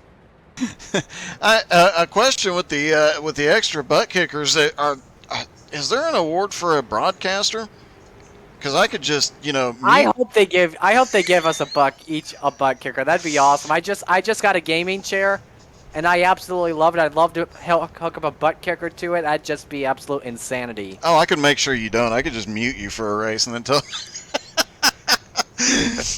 That would be fun. All right, it looks like Austin Edwards and Kendrick Cryer might regret their decision. They stayed out. It looks like everybody else has come to pit road. Edwards hasn't pitted since 191, Cryer since 178. We're going to get a few extensions here, likely. Yeah. Austin Edwards and Kendrick Cryer will be on row 1. Babinger Bronson are on row 2. Hallinar is on row 3. Patrick Sullivan way back in 6th. Ron DeLetto 7th. Luke Turpin 8th. Jonathan Schwartz 9th. Aiden McConaughey in 10th. We can tell you Alex Gangler was black flagged. Sullivan, Schwartz, and McConaughey get waved around the pace truck. And it's worth noting, I mean, Hallinar had a great race last week, and here he is having another really good race after several months, really, of either not being in the race or just not having a whole lot of luck. Here he is battling for the top 5. Octavio Rondoletto currently running 7th, and of course Shorts in the top 10 as always. By the way, sorry to interrupt you, Doug. That actually does put Luke Turpin back on the lead lap. As we get ready to go back to green, Edwards will bring them down. He gets to fire first. First time he's led today under non-pit stop conditions, and we're back to going. Yep, and no surprise to see Edwards up there. Jonathan Bronson having a really good run. He is jumping to the inside, trying to take second and hold Kendrick Cryer to the outside. He manages it. Kendrick Cryer tries to slot into third. No room there, as now Alex Hallinar is going to get a nose underneath, and he will pick up third pretty handily. Patrick Sullivan not happy at Jeremy Lotto for something. I think he saw him go off the track, possibly. Alex Hallinar and Kendrick Cryer, nice battle for third. Hallinar has a win this season, the season opener at the Charlotte Motor Speedway. Kendrick Cryer, meanwhile, looking for his first win in XCAL competition. It's been oh so close. Yeah, week in and week out, he is up there in the top 5 and just can't catch a break yet. Just needs for the lead. Jonathan Bronson did not come to play. He is out there already to the lead again. He got up there earlier and has not relinquished it except for a couple of laps as the 17 comes to pit road, not the normal way. I don't see that Jeremy Lotto was black flagged. I think he's doing the start in park routine, but as everyone's gone single file right now, 160 to go here at the line at Oxford, as Edwards is turned to hang on with Hallinar trying to get second spot away. Jordan Babinger trying to enter the picture. He's currently in 5th position, but he's got a bunch of traffic to deal with. About one car actually separates 4th from 5th. That's Riley Duncan in the 25, who is currently in 25th position. Yep, and as we go green, we went green just about 5 laps ago. We probably will start seeing the lap traffic come into play again in about 10, 15 more laps, and that's when we see a lot of these guys are really doing their best work is navigating that lap traffic. And you mentioned a couple of the most hated drivers in XCAL. It's interesting to see as those drivers try and work through versus some of the most liked, like Octavio, like Austin Edwards. Some of these guys that everybody likes, they give them a little bit more room versus some of the guys they don't like. Well, it gets a little bit tricky for those guys. Jeremy Lotto, by the way, parked it for the evening, and I believe scoring is going to put him in. He's currently in 32nd spot, but don't be surprised if that's a lot more than that. Bronson's opened up the lead to about half second as Edwards and Hallinar continue to battle for position. Rondoletto is 6th. Luke Turpin 7th. Patrick Sullivan is 8th. Aiden McConaughey is 9th. Jonathan Schwartz is 10th. Mason Foster 11th. Tyler Jalbert 12th. I'm trying to find a good battle here on track that we can focus on. We haven't focused a lot on some of these drivers that are mid-pack specifically. Here's one. Kleinitz, LaBeouf, and Kenny Tripp for 17th. And Kleinist has actually got up there and led a couple of laps under the green flag pit stops. He had gotten up there, and interesting as he was involved in a lot of chaos earlier in the race and had some connection issues. Looked like he got a couple of warnings about it. Everything smoothed out, and now here he comes. Quality is back to 100%, currently in 18th. Scoring has them on my end 3 laps down. He did lead a couple of laps by staying out. However, though, didn't really work the best for him actually, as it put him, I believe, a lap or 2 down, and then another yellow came out. I believe we've had 3 yellows so far in this race today. Let's watch that battle not for 4th. I keep thinking it's a battle for 4th, but Babinger's just so far behind Kendrick Cryer right now. Yeah, he is about 2.3 seconds back from Kendrick Cryer. Kendrick got a little bit of clean air on his way up to Alex Hallinar, so he'll get there pretty quickly. Hallinar and Edwards nose to tail around the track as the 4th place car starts to close back in on him. Things are about to get really interesting for the lead, or for 2nd place. But meanwhile, in the lead, Jonathan Bronson. Correct me if I'm wrong here, but this is his best run of the season so far. Best run for the 19 team so far this season as well. Normally this team is this car number is driven by Matt Bear for the Rolling Thunder Racing team. However, though, Bear had other commitments that took him out to race tomorrow, and they put Jonathan Bronson in. Started from the rear, has a strike already because he didn't make mandatory minimum practice, but he's showing a strong car. He was actually tied the fastest lap on qualifying amongst the heat winners with Kendrick Cryer. And when Bronson was leading, though, in heat race number 5, he got into Tyler McRae while trying to lap him, and Bronson got black flagged for it. And wonder why it was a black flag and not an EOL? He let drivers go on the bottom when per XCAL rules. You have to let them go on the top. Oh, that's definitely interesting because the bottom is the best way around here. So interesting that he let him go that way and made it a little bit easier on him. Oh, that black flag I was talking about was for under caution. Oh, okay. So yeah, that's the update there. Let's talk about some of these other drivers we haven't talked about yet today. Aiden McConaughey's having a good race so far, currently in 8th position. Won at Rockingham this season, and that was a crazy race indeed between Richard Holiday and Octavio Rondeletto initially, but then a yellow flag came out, and that definitely helped out this guy, Aiden McConaughey. Yeah, that was a wild race to watch because he was not up in the front until about the last 10% of that race. He had actually been outside of the top 10 for a lot of that race and suddenly made his way up and got up there and got the win, his first win in XCAL. Absolutely, a good performance for him right now, currently inside the top 10. Had a good run too last week at North Wilkesboro. Top 10 running car. And another one we haven't talked about, Logan Jones. He is currently running in 19th. He's up 16 positions so far after starting in 35th, the last car in the field. And he is starting to slowly make his way towards the front here. So we'll see. He's several laps down. He can't get back to the lead lap easily, but he still has a lot of ground he can make up here. Seeing some of these drivers come in once again. Patrick Sullivan in on lap 260. Now he would likely have to stop next on lap 340 unless he tries to short pit his way to the end. But I don't see what that's going to take to try and get a victory for the driver of the number 16. Meanwhile, look at the mess that Bronson's in. 3 wide, and Edwards is closing in. Yeah, oh, and Gerald Poole. Oh, Gerald Poole gets a... Of Edwards! What a miss! Looked like Gerald just got a little bit loose there and got a tap from behind. Let's try and take another look at it. He was starting to pick up some positions again, went a little bit backwards early on. Adino got him.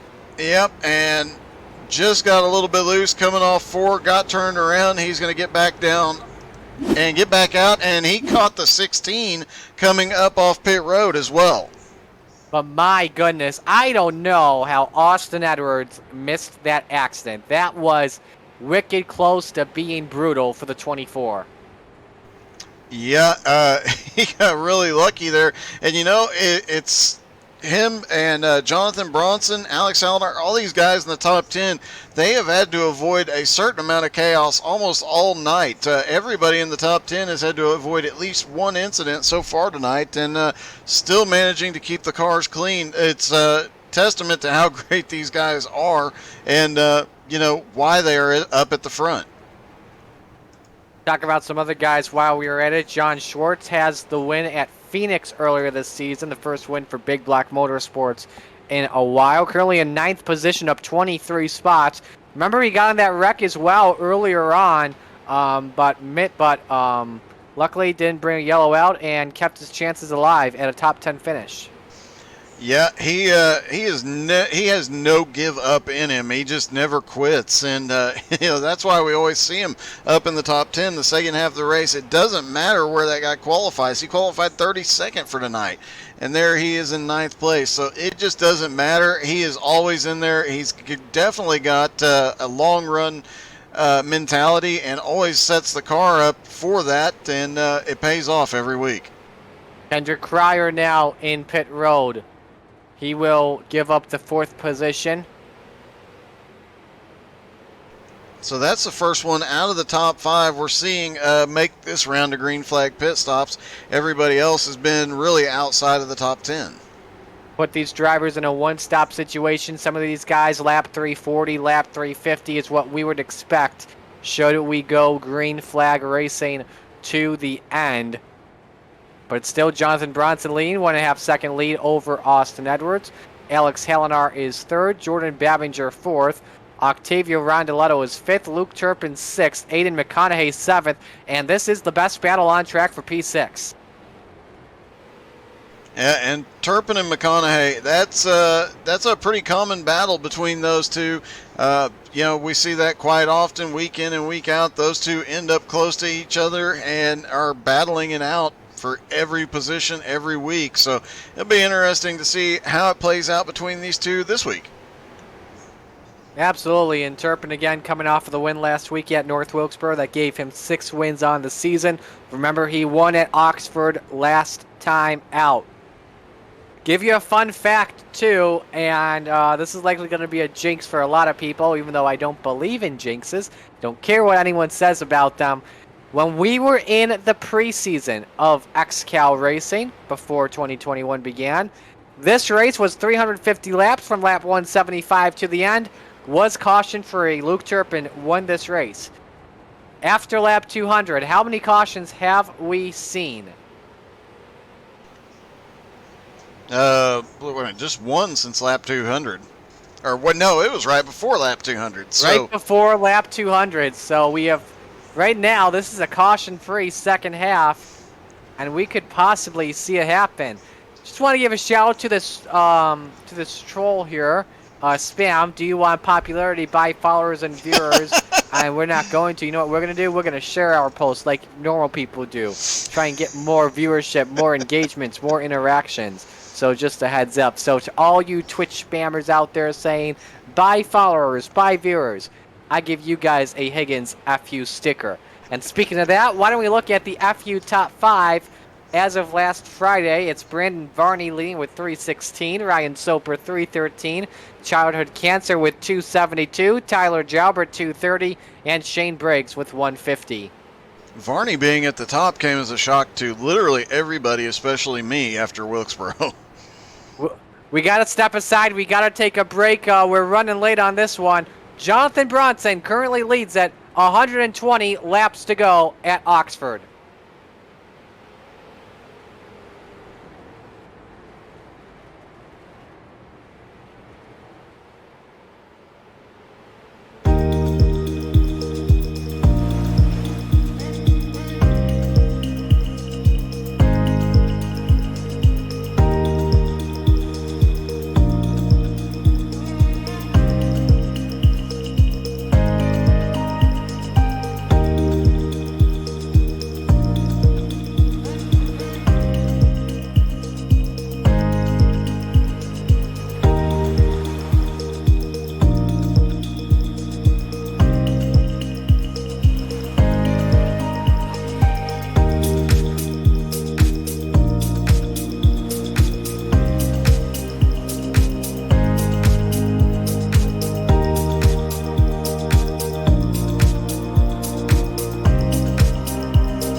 Welcome back to Oxford Plains Speedway here for the XCAL $2 Tuesday series. Next week, XCAL is at Southern National Motorsports Park in North Carolina, pretty much if you put Bristol on steroids. June 22nd, 7:30 p.m. on Twitch and Facebook at How to Suck at iRacing. Green flag pit stops underway right now, and Alex Hallinar is the race leader. And I think he's coming in right now, but he's accordioned up the field just a little bit, Doug. Jordan Babinger is second. Octavio Rondeletto rounds out the top three. And last time by, as we saw, Hallinar got really loose coming up off of turn 2. Got really high. He was letting, looked like he was letting somebody by, but just couldn't hold on to it. And now he's getting a little bit of a bumper. Got a little, Austin Edwards. Yep, Austin Edwards right there on the back bumper. Austin has already been to pit road, so he's got fresher tires, and I think that's what we're seeing here is these fresher tires trying to start move some of these older tire guys out of the way and pick up some positions here. Yeah. Babinger's on pit road now, so Hallinar and Rondeletto are the only two that have not pitted under this cycle yet.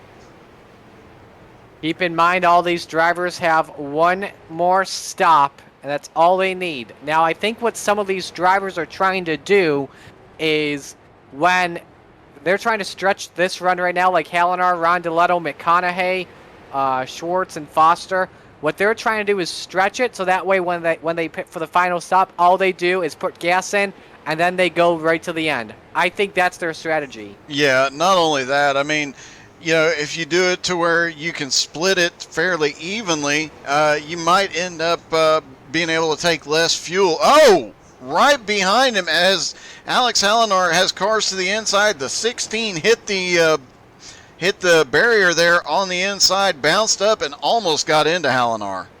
And Hallinar's got to be careful if he's going to come in and within a couple of laps, because you have to be on that low line. If you go on the high side and try to come in, that's going to affect you badly. Yeah, he can slip in behind the 08 if he gets dropped down there fairly quickly, but there's a couple cars coming quick right behind him. Here I think he's clear this time, yeah. Go ahead. He drops in, but he's going to have to come in before too much longer.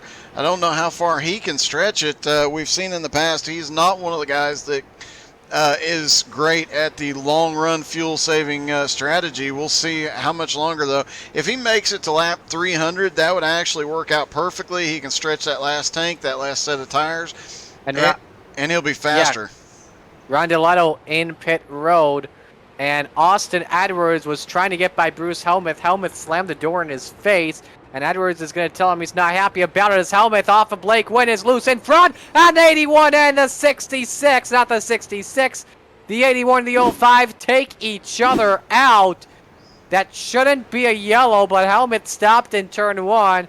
And the day goes from bad to worse for Blake Wynn. He saved it luckily. I don't know how many times he saved this car today. Wow. That, both of them were a little bit loose coming out of the turn and got together there. Blake Wynn, Bruce Helmuth, and not the way they wanted the last part of this race to go for sure. Like you said, we've seen some great saves, but I don't know that we had enough of a save there that he can recover any significant ground at this point. Let me tell you this, right in front of Austin Edwards again. He could go play the lottery after this. Let's tell you this. Let's tell you this, by the way. Alex Hallinar, Aiden McConaughey, Jonathan Schwartz, and Mason Foster have yet to pit amongst the leaders. They last pitted on lap 229. Oh, we've got another wreck. And that is in their favor, I believe. Hallinar had to duck low to go to pit road, but Mason Foster just, let's take another look at that. He was right there and have to look and see who that was on the outside that got a little bit of a push there. It was the 05 again. This could be a racing incident, or it could park Helmuth. Keep in mind, because he's already got a strike, I believe. And Helmuth was trying to pinch him down, and Mason Foster got some heavy damage to the left rear while he was parked sideways. Logan Jones involved, Patrick Sullivan. Nowhere to go for Logan Jones as well. And so tough break, but that's going to definitely change everything because 4 drivers stayed out. They're going to come in, but now the question remains, could they make it to the end? We're going to have just about 90 to go when we take the green flag, and it's an 80 to 90 lap pit window. Well, you know Schwartz can. He is one of those that he doesn't stretch nearly as far as guys like Turpin do, but he can make that 90 laps easily. Hallinar, as long as he just ran, yeah, he can make it. Probably Bronson too. McConaughey's questionable. Edwards can do it. We'll have to wait and see, but I think a lot of these guys pitting here, I think anybody that pits under this caution, if they're careful, can make it to the end. And we're seeing a lot of cars come to pit road now. And I want to see if this could if Luke Turpin is on the lead lap after this, because this could help in his favor. He's currently in 10th position as Hallinar's in pit road. We're about to get all the stuff here, and we are getting word, by the way, that Bruce Helmuth has been black flagged. Kendrick Cryer, Octavia Rondeletto, Patrick Sullivan waved around the pace car. Now, I want to look at something, make sure. So now what I'm hearing here, by the way, is Bruce Helmuth actually does not have a strike. He completed MMP from according to what I have on my notes, and so he's just going to get black flagged. The waves go to Cryer, Rondeletto, and Sullivan, so that puts them back on the lead lap.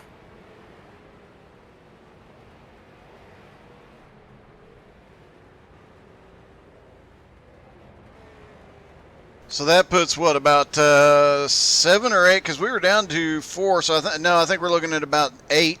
Maybe. Yeah, I think 8 too. 8 cars to the lead lap now. And you mentioned Southern National next week. Last time we were there, we saw incidents where we would have only 3 cars on the lead lap for 50 laps, and then a caution came out due to strategy. You'd end up with 10 cars on the lead lap, but they were stretched all over the place, and then 50 laps later, only 3 cars on the lead lap. These guys, obviously, it looks like they might get lined up fairly close to each other, these lead lap cars. McConaughey's only a couple of cars back. Edwards is right there with him. Hallinar's going to have a couple of cars in between him, but it's not going to be like the earlier restart where everybody had a few cars between them. So things are definitely going to get a little bit dicey, and I think that we're going to see a lot of these guys on the lead lap that have lap cars in front of them getting a lot more aggressive, forcing their way by. So from the looks of it, I believe we'll just have Bronson and McConaughey, Edwards on the front row, and then Hallinar is going to be a bunch back. So, And Hallinar, because Hallinar's actually could be moving right now, unless he's doubling up. And while we have a moment, we should take a quick look at where the Snap Mobile Shop cars are running. Definitely. Tyler McRae, currently running, the official cell phone provider of Tyler McRae, currently running in the 19th position as we speak. Highest one on my end is Jordan Babinger, currently in the 10th position. Trevor Birchmeyer currently running in 15th.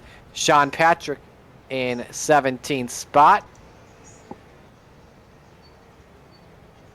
Mike Stoddard is in 26th, and I believe that is our snapmobile.shop summary for right now. Yeah. Oh, can't forget R100. He's in 33rd too.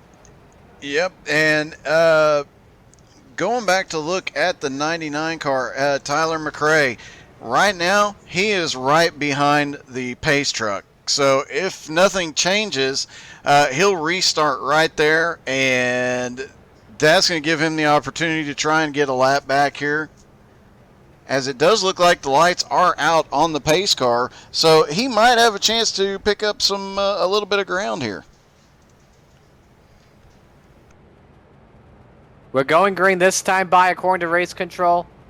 We are staying single file. Bronson, McConaughey, Edwards, Halenar, Cryer, your top 5. Bronson will have a little bit of a gap over McConaughey when we go back to green, and here we go. It is about 87 laps to go here at Oxford. And yeah, we just saw it. Jonathan Bronson started about 6-7 cars back, and he is already starting to make up a little bit of ground here as we've got LaBeouf up to the high side. Looks like he had a rough start and is losing positions quickly. And Edwards trying to get to second spot on Aiden McConaughey. The gap just about a second. One car separates first from second, and a black flag on Tyler Jalbert.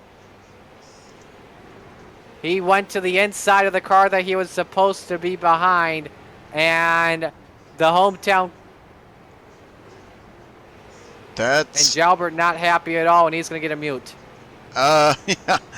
Yeah, and that in the coming weeks we might have to start tracking mutes. Early in the season it was not as big of an issue, but the last few races we've had 5 or 6 people that per race getting muted. So definitely as the leader is starting to stick his nose underneath the 16 car, and it looked like he was on the verge of giving it the 16 the bumper there. So I just watched the replay with Jalbert. He went to the inside of Chase Johnson. Oh, wreck right behind the leader. That's McConaughey. And they saved it. Halenar is involved, the Halenar teammates. Holy crap, they managed to save it. And we've got another crash too. Sukup and Chase Johnson. Let's see if we can see what happened here. It looks like the 48 of Babinger got loose. Everybody had to check up a little bit right around him, and Chase Johnson just gets turned. This is getting nuts right now. Bronson with a lead by 1.3 seconds over Aiden McConaughey, and Jalbert almost took him out as Jalbert got loose on the exit. Battle for second on, though, between McConaughey and Edwards. They're going to duke it out. Sukup's issue, it looked like going through 1 and 2. He just, I'm not sure why he was down so low. He might have been getting evasive from the front road, or from the front straight issue. He was down actually on the pit road exit trying to merge back up, and whoever was right behind him just gave him a little bit of a tap. They were trying to back out. They weren't expecting that crazy rejoin, but there you have it. He rejoined like a crazy person and got turned back into the infield. So definitely Sukup has had a couple of great runs here lately, but when stuff starts going wrong for him, man, it goes wrong badly. Did you just see that, by the way? Jalbert just got inside of Edwards, and that's costing Edwards a lot of momentum to McConaughey, and here comes Halenar. Some smoke coming off of Patrick Sullivan as we're coming to the final 75 here at Oxford. And a lot of 2 wide everywhere on the track, and everybody fighting for every position they can now. As the 16 of Patrick Sullivan, he's been trying to gain ground, and every time he picks up a position, somebody moves him, or he has to get out of the way for a lead lap car, and he loses every position as the 04. Good. My goodness, he's a madman on McConaughey. He just took himself out. Jalbert spins, and the yellow's out. Okay, Art Hendren went off the track right before that. Let's take a look and see if that brought any of this into play here. As the 12 car was coming back up on track, everybody had to scoot up. But I don't think that had anything to do with it. Let's see if we can get a closer angle on Jalbert. Watch Tyler McRae. He was just so slow on the track. Everyone locks them. I think this is going on McRae. Well, there's another incident there. The 12 car, let's take another look at it. The 12 car was coming back up on track right in front of this group. The 99, I'm not sure what happened between the 12 and the 99, but they got together, and that caused a whole lot of chaos as the 99 tried to get back up on track. Leader is in pit road, Jonathan Bronson. Keep in mind he last pitted on lap 286. He'll be good to go to the end the rest of the way. Trying to see who else is in pit road. Austin Edwards just came out. Kendrick Cryer is in pit road. this all started, the 99 got into the back of the 12, turned him as he was trying to recover. That's when everybody had to check up behind him. So ultimately, if race control watched closely, ultimately the 99 started the chaos that time. And Tyler McRae, by the way, already has a strike from this race earlier tonight, so this could disqualify the snapmobile.shop number 99. He's currently in 19th position, and he's currently in fear that he's going to get his second technical tonight, and we're about to find out. And we've got a lot of cars, especially that aren't on the lead lap, starting with Schwartz, Rondeletto, a lot of cars on pit road right now. All topping off, everyone will be good to go the rest of the way as we're at with 75 laps to go. Going to be a sprint to the end. And we're getting just waves right now. I don't think we're getting a black flag here. This could be a netcode situation. It may very well be. The 99 was really, really close, so we'll have to wait and see. You know, it could have been netcode. It could have just been a racing incident. There's just no telling. It was a lot of great battling there.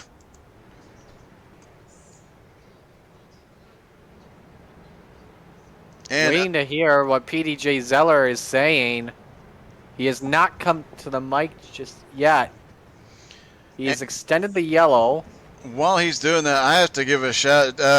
Gerald Thanos Poole, he was actually working his way forward. He was just outside the top 15, which I know was his goal for tonight when he got caught in that incident earlier. Now back into 23rd. He had gone as far back as 28th, starting to pick up some positions. Oh. This is a racing penalty, EOL, to Tyler McRae, and Austin Edwards from 4th position is going to the tail end. Ouch. Austin Edwards having a heck of a run. He is now going to go back, and he will be, I believe, either in 10th or 11th, but way, way back in the field. So his chances of winning just went from slim to paper thin. Let's say Edwards that. is not happy at all. He just said on the chat, wow, he can't believe it. As the reason why was because he was the one that spun Jalbert while they were trying to check up and lock up the brakes. And it's not on Jalbert because he tried everything he could to not hit McRae at all, who was going 45 miles an hour. So we go back to green, going to be about 66 laps to go on this restart. McConaughey, Hallinar, row 1. Bronson is 3rd. Luke Turpin is in 4th, ways back. Babinger 5th. Edwards 6th. Rondeletto 7th. Schwartz is 8th. We're back to green. And as always here late in the race, Schwartz has been in the top 10 since about lap 100, and now Aiden McConaughey off the front gets a really, really, really good jump. The best restart we've seen of any leader all night. Alex Hallinar, though, great run out of him. And Jonathan Bronson, a heck of a run out of that driver. He is making his way forward quickly. It's the Hallinar Racing Team 1-2. Now, here's the thing. Keep in mind, they are still on a fuel strategy situation as they last pitted on lap 303 and lap 306. With the way they've been saving fuel under this caution, they could be good to go to the end. Jonathan Bronson in 3rd, last pitted on lap 328, so just about 10 laps to go. We know he's good to go to the end. However, though, guys like Luke Turpin and Jordan Babinger, they last pitted lap 282, lap 291 respectively. Austin Edwards last pitted 10 laps ago, and I believe the same with Octavio Rondeletto and John Schwartz, yes. Yep, Rondeletto, Schwartz, Austin Edwards, they all pitted on that last caution, so they are all good to go. And just doing some quick math here, I think with the caution laps, I think the 3 front cars, McConaughey, Hallinar, and Bronson, can make it. They will not have a lot of fuel for burnouts, but our senior admin, Jeremy Lutto, now watching our broadcast, says there's sure to be beef on Discord about that call, I'm sure. And no, that has nothing to do with the beef, Clinus LaBeouf. Yeah, I looked over and saw that at the same time you were mentioning it and got a huge chuckle out of that one. But that is definitely going to be, and as you mentioned earlier, everybody, as the season goes on, has been getting a little bit more vocal, and both before races and during the heat races, and then in race chat. And now we're starting to see a regular case of 4 to 5 drivers getting chat bans in the middle of the race. Absolutely. We're watching the battle for the lead. The top three nose to tail. McConaughey, Hallinar, and Bronson. 8 seconds back just about is Luke Turpin in 4th position. He will likely need a yellow if he wants a chance at winning this one. Bronson nearly gets the bumper on Hallinar. And I was just sitting here wondering, I think it's about... Boy. Yeah, that got really close. Hallinar shutting the door on him, but just sitting here thinking about this, Hallinar being the team owner of the car in front of him, you got to wonder if team orders would come into play. They get into a last lap situation where he can safely take the lead, or make McConaughey take the lead. I wonder, which team or which driver needs the points more, and if that could come into play. Keep in mind, your top two have each won a race this season. McConaughey at The Rock, Hallinar at Charlotte. The 19 team is yet to win this season, and neither has Jonathan Bronson. Tries the bumper again on Hallinar off of turn 2. Doesn't work. Yep, Bronson tried it in 3 and 4. He gets there he goes again. He gets such a better run into the turn, and he's looking. He's letting Alex know he's had enough of waiting on him. He knows he's faster than both of those cars, and you got to know, if nothing else, Hallinar is going to be blocking for McConaughey as long as he can. But that 19 car, he's just the fastest one up there of those top 3. Luke Turpin in 4th place is almost 10 seconds back from this battle. And Hallinar again chops the nose off of Bronson. Bronson's thinking, you know what? I'm about to turn this guy sideways here in just a moment if he keeps doing this to me. Probably not happy the way he's getting raced. And there's the bumper again, and Bronson loose on the exit of 2. And I'm wondering how much longer. He's just giving him little taps right now, but you got to wonder how much longer before it becomes a little bit more than a tap here, and he just sends him off the track. If you hit him in turn 1, you could end their race by just sending him out there into that field. Currently watching from the aerial shot on my end, your top 3 on track. 50 laps to go at Oxford, and it's 3 cars right now battling for the race lead. McConaughey had a really nice entry, but maybe not the best exit. It was actually all right compared to Hallinar and Bronson. Gap about 1.5 car lengths. Yeah, this whole battle, Aiden McConaughey just cannot get away. He's just not got the speed. I guarantee you, Jonathan Bronson is the fastest. Now he's looking to the outside. Can't quite make it work there, but he is starting to show he might be able to make something happen on the outside. But the lap cars up high coming into play. You got to wonder, is he actually going to have the speed to get around? Because he is definitely faster than these Hallinar. Bronson put a bumper on Hallinar. There's 1, there's 2, there's 3. He's Still got the nose. Oh my goodness. He's being wise about it. If he can't get the nose completely in, he is not making the move. But holy cow, every single lap he's just bumping and saying, it's time for you to move. And this is helping Hallinar's teammate McConaughey pull away. We have one more break, by the way, but I don't want to get to it just yet, because this is a raucous battle for the runner-up spot. And while they're battling for second, by the way, Luke Turpin is falling back. I'll tell you that for right now. All right, 45 laps to go. We're going to step aside right now. When we come back, we're not missing anything else. And wait, hang on. We got a yellow. We've got a yellow on track. It's for Alex Gangler. In turn 2, he has crashed. And I guarantee you everybody can make it from here, even the guys that did not. Oh, he just gets sent. The 80, there's several cars involved. The 12's there. The 16, I believe, went off track. Several, just a whole mess there. And this may have started with Kenny Tripp.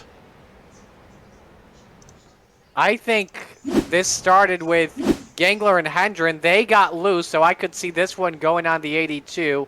Tripp has nowhere to go. LaBeouf, and then there's Sullivan. This is a multi-car accident in turn number 2. So everyone is good to go to the end. We got some drivers pitting, some drivers staying on out. Now we're going to take our final break. When we come back, we're giving you the final laps of this race. Don't miss it.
Forty laps to go here at Oxford, and we are taking you commercial-free the rest of the way.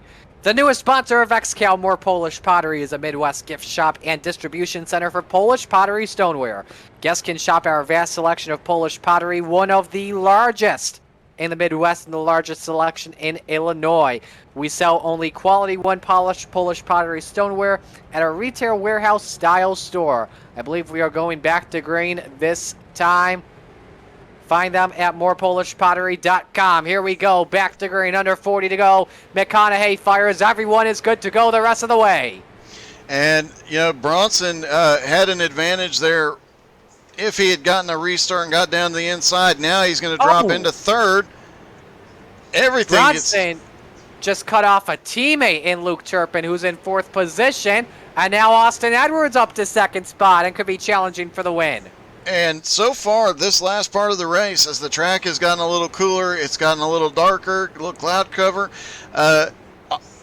Bronson has really come on strong. We saw that he was definitely faster than both of the Hallinar cars, just being held up by Alex Hallinar, and Hallinar blocking for his driver, Aiden McConaughey. Now Aiden has no help as Hallinar came to pit road under caution, and he's got two people very hungry. It's Greg Holzrex.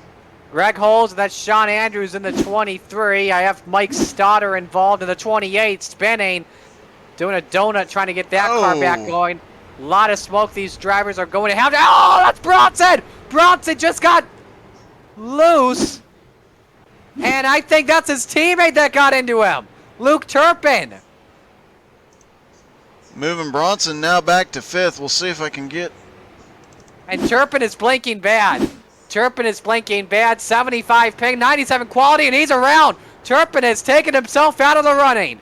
Yeah, and I can tell you what happened with the Bronson incident is he had to check up for Austin Edwards to not wreck him, and his teammate tried to get low, get out of the way, got too low, and got into him hard. Now let's take a look at what happened to Turpin. Eleanor got into him, I know that for sure. I think that may have been netcode. They glitched together, but when it's a netcode situation like that, they get together, battle for the lead. Edwards underneath McConaughey. And Edwards inside, new leader, the 66 to the point. And a lot of chaos here as we get 30 laps to go. And look who's back up there in second now. Alex Hallinar goes easily by McConaughey, so you got to wonder, did McConaughey get told, hey, move out of the way and let me by? But here comes Alex Hallinar now to second, McConaughey to third, and Bronson now back up there in fourth, but he's got a lap car between him and Aiden McConaughey, so we'll see if he can get back up there. We know he's faster than both of those Hallinar racing cars, at least he has been thus far. Hallinar should be glad that Bronson's not behind him, because if he was, Bronson would be putting the bumper on him many times, like a fury. Well, as quickly as Bronson has closed back up on that lap car, and as quickly as I think he's going to get by the one car here, yeah, he's easily going to get by. So now Aiden McConaughey, he will be right in front of him. And I don't think Bronson's going to have a lot of patience for the Hallinar Racing team tonight. And there's a battle for fourth that could be brewing here. Jordan Babinger up to Jonathan Bronson. Again, Babinger on Bronson. He's been very quiet today in fifth. He could contend for a win. Likely will need a yellow. And they are all just so close. There is no more lap traffic, at least at the moment. All the lap traffic staying high. And Bronson continues to close down on Aiden McConaughey. We'll see how easy he is with him. And if he gets back to Alex Hallinar, you can bet that bumper is going to be used here. But Babinger staying right with him all the way around. Babinger almost using him as a pick. He's right on the back bumper, but he's not pushing him nearly as hard. Now Babinger looking to the high side. Bronson, by the way, 0.08 of a second faster than Aiden McConaughey. We can tell you, by the way, from the last yellow, Gingler got his second strike. He's been disqualified. Rondeletto, Schwartz, and Cryer were waved around the pace car. That now has left us with 9 drivers currently on the lead lap. Coming to 23 laps to go now, and it's Austin Edwards in the lead, and the battle is on between McConaughey and Bronson. Yeah, no surprise. No surprise. Oh! Almost sends both of them into the infield, sticks the nose down. He's just going to move him here. And let's see if McConaughey tries to retaliate because Babinger is right there to the inside. Babinger gets the position now as well. And now Bronson has the target he wants in his sights as Alex Hallinar is in front of him. And there's chaos right in front of him. My God! Oh! Hallinar's in it! Yellow lights are on! See if we can see what happened here. The 23 behind the 28. Or in front of, and oh, the 23 caught the curbing there and turned the 28, and Hallinar gets caught in that. That's unfortunate. That's a tough break for Hallinar. Running in second spot, his chances a likely dash. Definitely not where you want it if you're Austin Edwards. Now let's see here. Hallinar, you know, he's just got some left front damage. Is that bad enough for him, or could he possibly stay out here? That's pretty heavy damage. It depends on which way his wheel is pointing at the moment, to be perfectly honest, because that left front wheel is pointed, it is pointed too far to the left. It looks like his toe is off, his steering rack is probably off, and that right front, they are definitely not in line with each other anymore. He's got significant damage. He could stay out as long as he doesn't get the meatball. He can stay in this, but yeah, it's going to be a little bit interesting for him. He's got significant damage all over that car. Look at this. Aiden McConaughey's going to pit. I think he's going to get some 2 tires on the right sides. Well, with only 10 cars on the lead lap right now, it'll be it's actually 9, so it'll be 12 by the time the caution ends and we get some waves. Definitely a smart move. He'll be able to come back through the field fairly quickly, and we'll see if he can get back up here and run the 19 down. I don't think he can get back up to Bronson, but you never know. Watch that closely. Meanwhile, Sim Racing Esports meets crypto and blockchain technology. Sim Racer Coin. Buy setups, paints, coaching, or join realistic leagues. Learn more at simracercoin.org. Simracer Coin. Racing is life. Greg Holes gets the black flag from that. Mason Foster gets a wave. Trevor Birchmeyer gets a wave. Bowen Smith gets a wave. So this puts 12 drivers back on the lead lap. So we are going to have just about a 10-lap shootout. Decide who wins. Keep in mind the wave rounds are turned off when we hit 10 to go. Cautions are off when we hit 5 to go. And I think that caution's being off with 5 to go is going to come into play here. As we've seen, Bronson is definitely willing to use that bumper, especially on the 87 there to the outside. He'll get a good restart here and should be up to second. We'll see if he uses that same bumper on Austin Edwards. So your top 6, I believe top 7, top 8 actually are going to be in the front, maybe top 9. or even the top. I think the top 9 are going to restart here in the front, double file. So we are in for a great finish. Keep in mind, I think they're gonna have to extend it maybe one more time. They may not though. And Matt Bear is in the chat here cheering on Jonathan Bronson. I would not be worried about that young man. My only question is, we've seen him use the bumper on the Hallinar teammates for good reason to a degree, but is he going to use it on Austin Edwards to make the pass when it comes down to winning this race? 13 laps to go when we get the green. Austin Edwards, Alex Hallinar, row 1. Jordan Babinger, Jonathan Bronson, row 2. Octavio Rondeletto and Luke Turpin, row 3. Kendrick Cryer and Jonathan Schwartz in row 4. Aiden McConaughey in 9th in row 5 inside. Mason Foster rounds out the top 10. Here we go, back to green. 13 laps to go. Edwards fires and catches Hallinar sleeping. Here's Bronson inside for second. And also on the inside, Octavio Rondeletto. As long as he can hold him and stay to the back bumper of Bronson, he'll have third here from Hallinar. So he is up there in contention as well. And Hallinar is fading back big time. Here comes Kendrick Cryer for 4th position. He was dominant in pretty much the first half of the race, has been quiet in the second half. Could he possibly pull off the comeback? The yellow lights are on. We've got a wreck. Trevor Birchmeyer is involved, and same with Sean Andrews, Robert Colgan, Gerald Poole. Tyler Jalbert, I think, got a piece of it too. Let's look at the replay. Yeah, it looks like it started. Somebody got Jalbert around, and everybody behind him just gets collected. We'll try and take another angle at that. There was a couple of guys blinking in there as well. I think I saw McRae, the first one to go around in the 99. I want to see if somebody got into him there. And that was 7. Helmet. Looked like the 7 got into him. Let's see if we can get another. I think this could go on the 25 of Helmuth, and that would disqualify him for the night. And just a ton of cars caught up in that.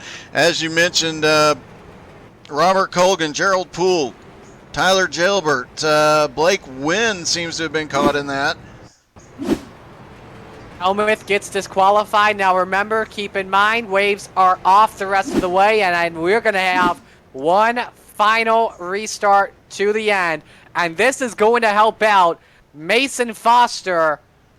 As long as he doesn't have any damage, he could be a contender for the win here. We'll line up with the front leaders. And, yeah.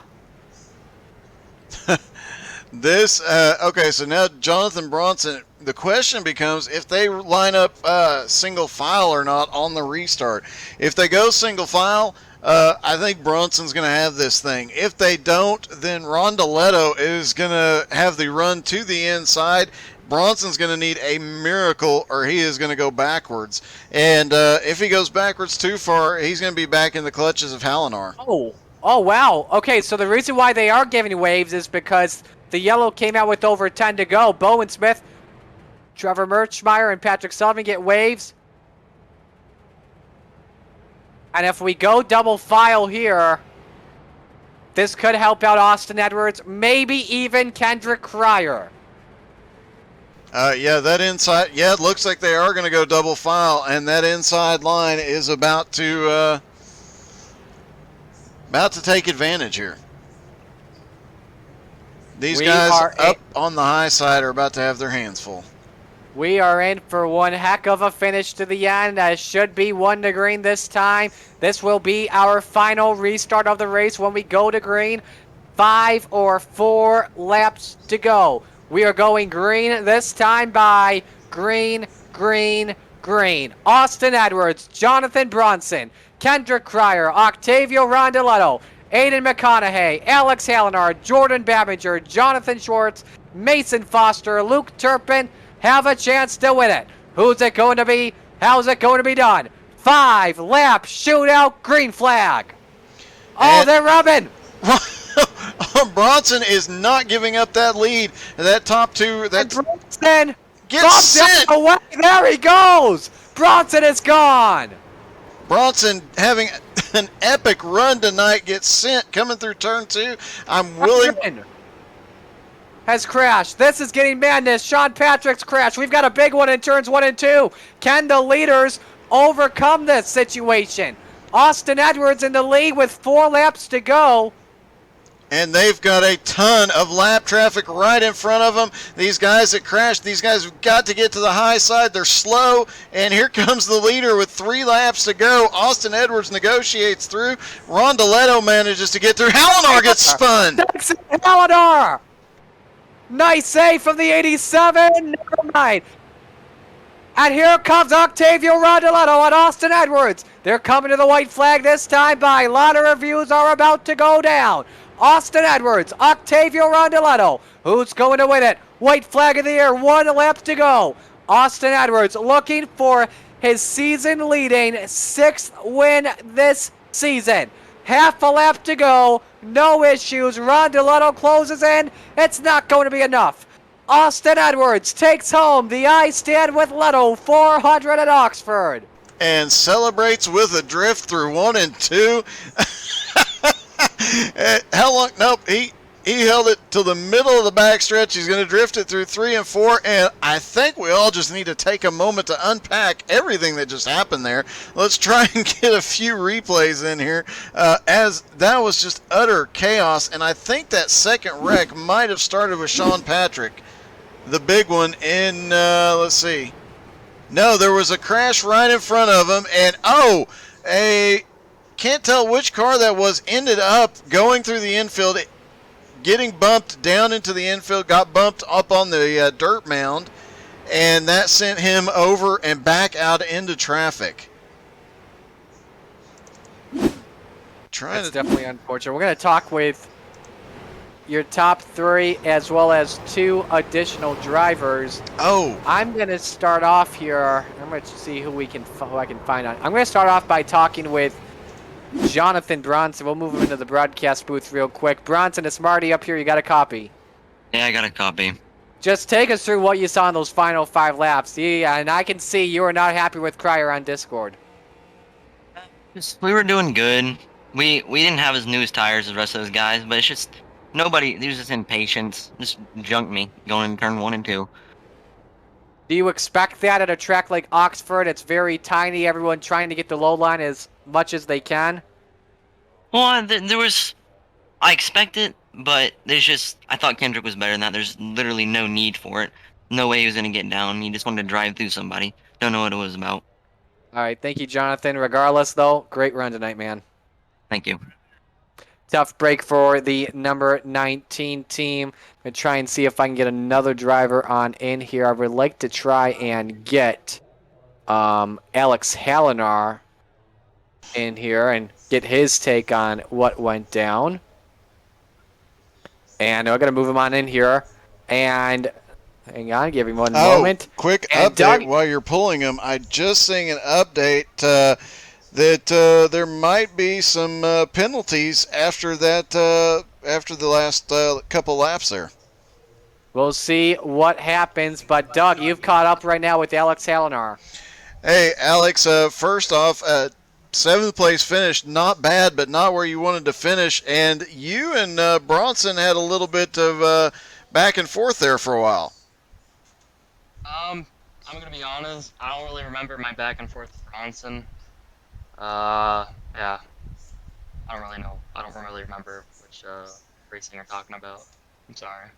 It's all good. That last few laps was utter chaos, and you made it through the majority of it fairly clean, but you had to get a bit evasive and get off the track to survive. Yeah, I mean, I got to stand in these races, and you can't pass at Oxford. There's getting by someone cleanly, and then there's dumping them with 5 to go. Yeah. That's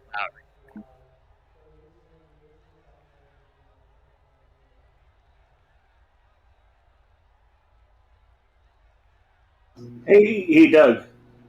This is Paul here down in Victory Lane. I had a question. We were watching the race for Alex there. It looked like you were kind of maybe a little faster than you could have been through that second to last stint before those 2 yellows. Were you kind of intentionally trying to hold up the field there to kind of slow them up, or were you sandbagging just a little bit for a long green run?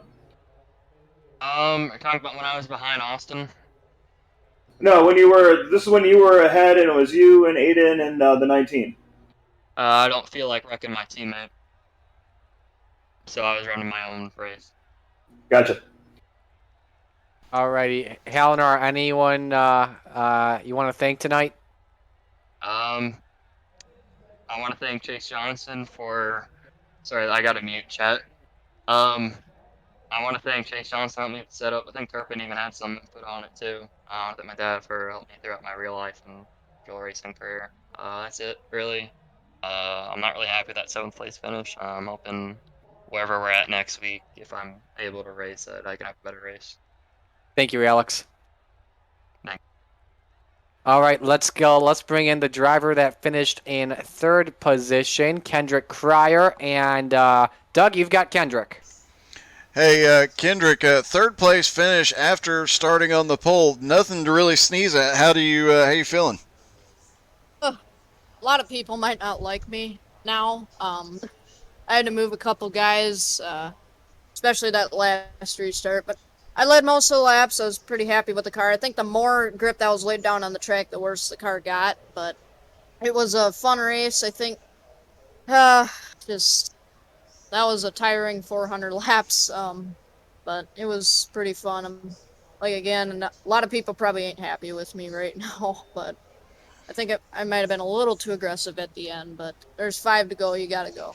Yeah, and you mentioned there was a lot of moving. Obviously, you did some. There was some throughout the night, and you were having to duck a few incidents throughout the night, and then coming down to that last restart, you were having to move people to get through. Do you feel like it was just one of the things for this track that kept happening, or was it just sheer aggression tonight? Yeah, I know.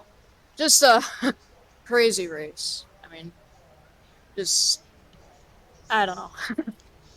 Kendrick, I got one more question here for you. You've got two guys, the driver tonight and the driver who originally drives it. I won't mention their names, that are not happy. Like, how do you respond to those critics or haters? Do you just do your race, just leave it on the track, or how do you respond to that?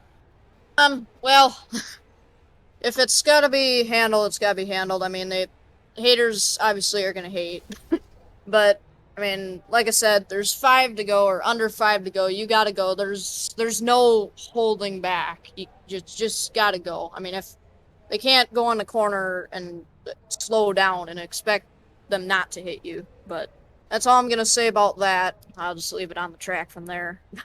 All right, one more question I want to ask about the first half of the race. You had a really fast car leading most of that first half.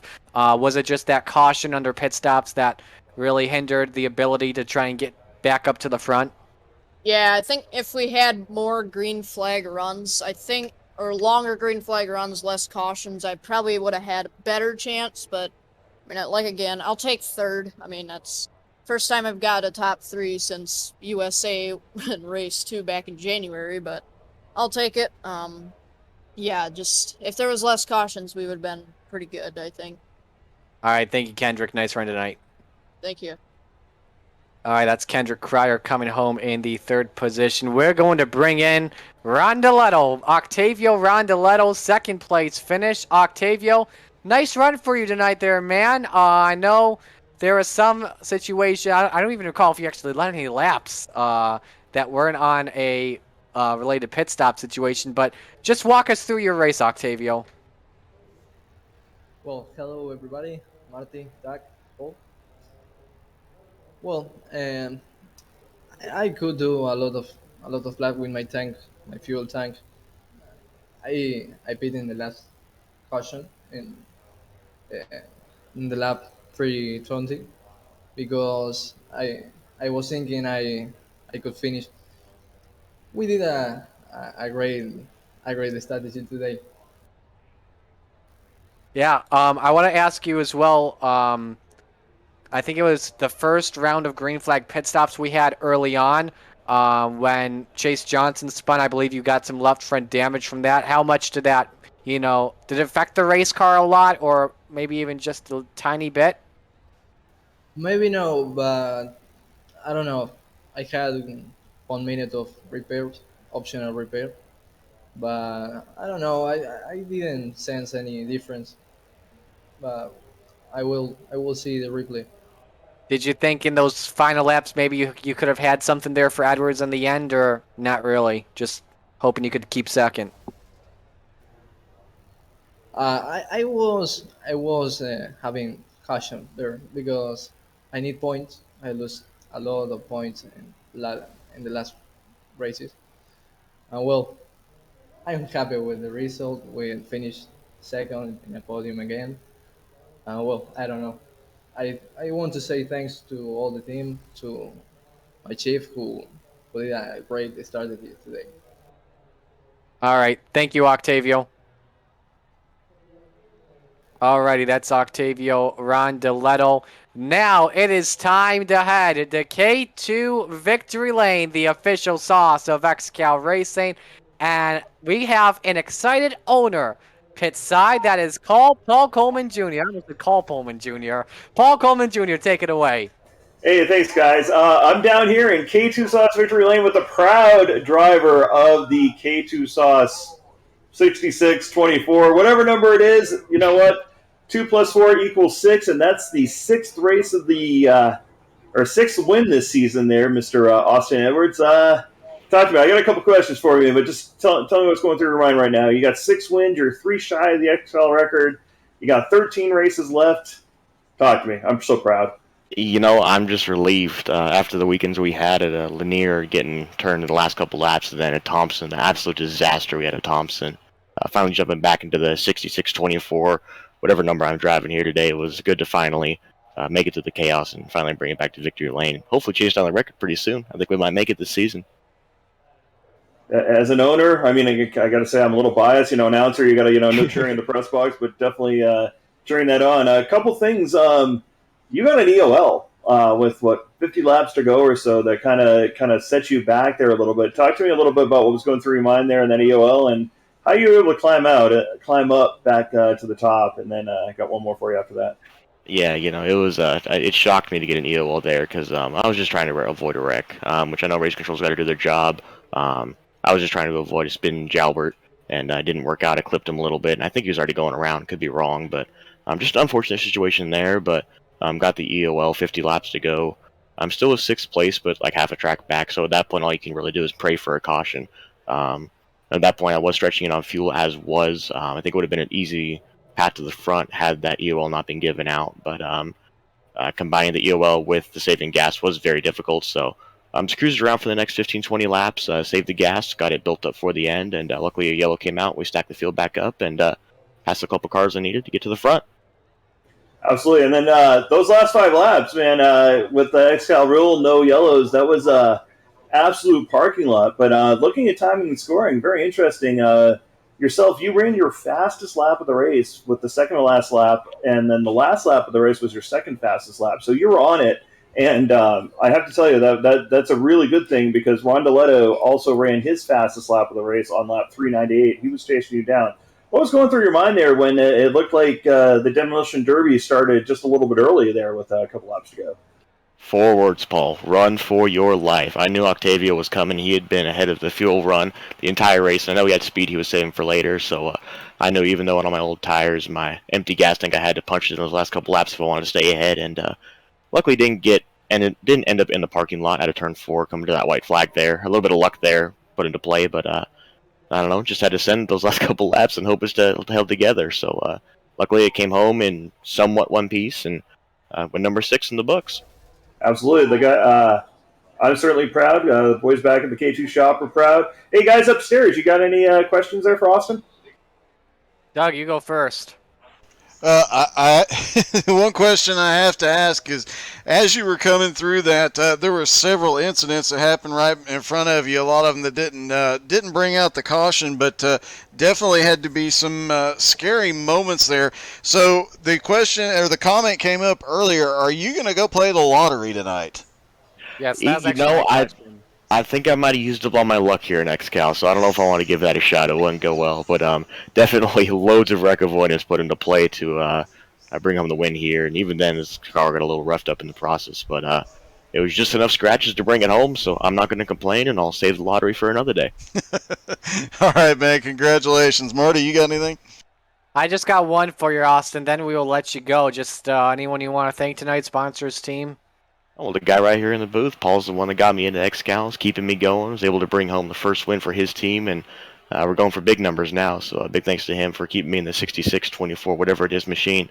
And all the guys at K2, obviously, for putting this team together, helping XCAL as a league, and all the guys at XCAL, too, you guys here in the booth, and Aaron, and PD, and all the guys that put this deal on. It's been probably the most fun iRacing league I've had in my 7 years of sim racing, so always a fun time.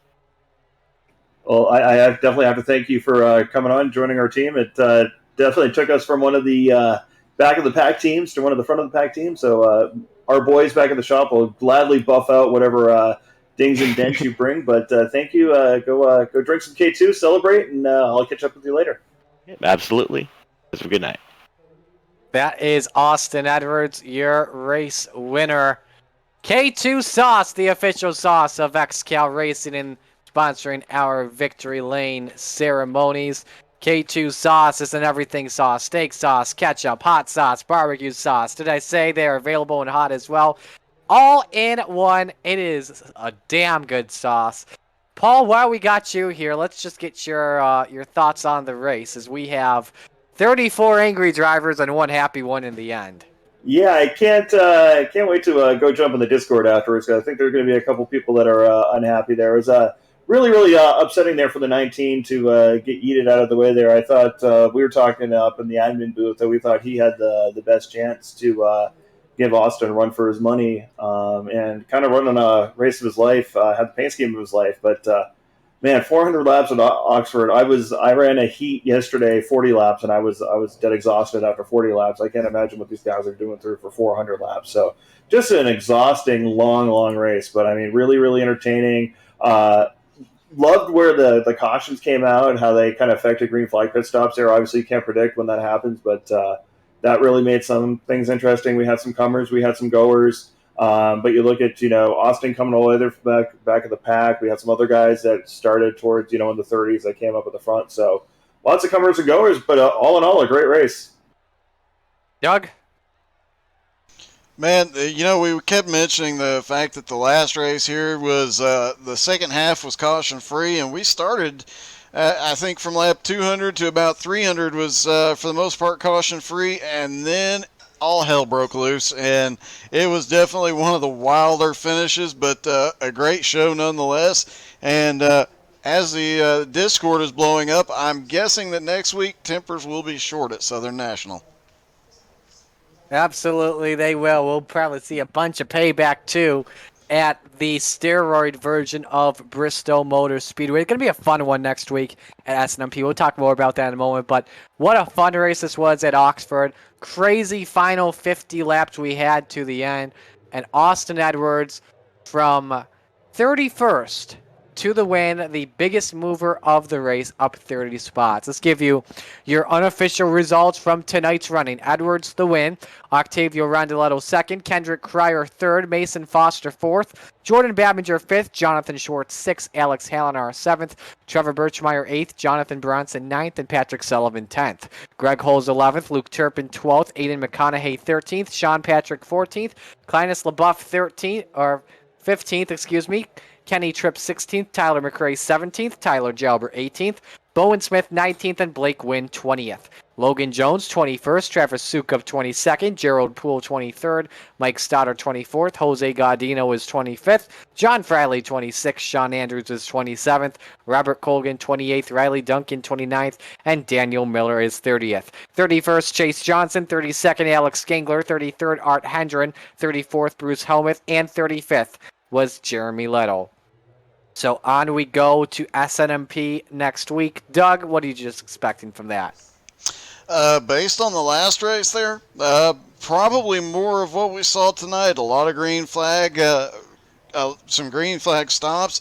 And then at some point later in the race, probably some chaos breaking loose. I imagine there's going to be some carryover from this week, as there was carryover from the heats into the feature tonight. I suspect we will see more of the same next week, and it'll definitely be an exciting event. Absolutely, for sure. So with that, we are going to bid adieu. Want to thank all of our sponsors as always. Butt Kicker, K2 Sauce, Higgins XCAL Spotter Pack, our newest sponsor, More Polish Pottery, Sim Racer Coin, Snap Mobile Shop, Try E-Ink, and the XCAL Racing Web Shop. On behalf of everyone at XCAL Racing, our president, Aaron Hillebush, our vice president, PDJ Zeller, all the senior admins, Jeremy Letto, Paul Coleman Jr., Derek Colson, Paul Coleman Jr., our Victory Lane reporter. Now, on behalf of Doug Burns, our producer at How to Suck at iRacing, this is Marty Sakala, the voice, signing on off. This broadcast has been a presentation of XCAL Racing, the premier street stock leader in iRacing. Congratulations, Austin Edwards. Win number 6 this season, and it comes at the Oxford Plains Raceway. Thank you all for joining us tonight. So long, everyone.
With the Butt Kicker Gamer 2, what you see and what you hear is what you feel.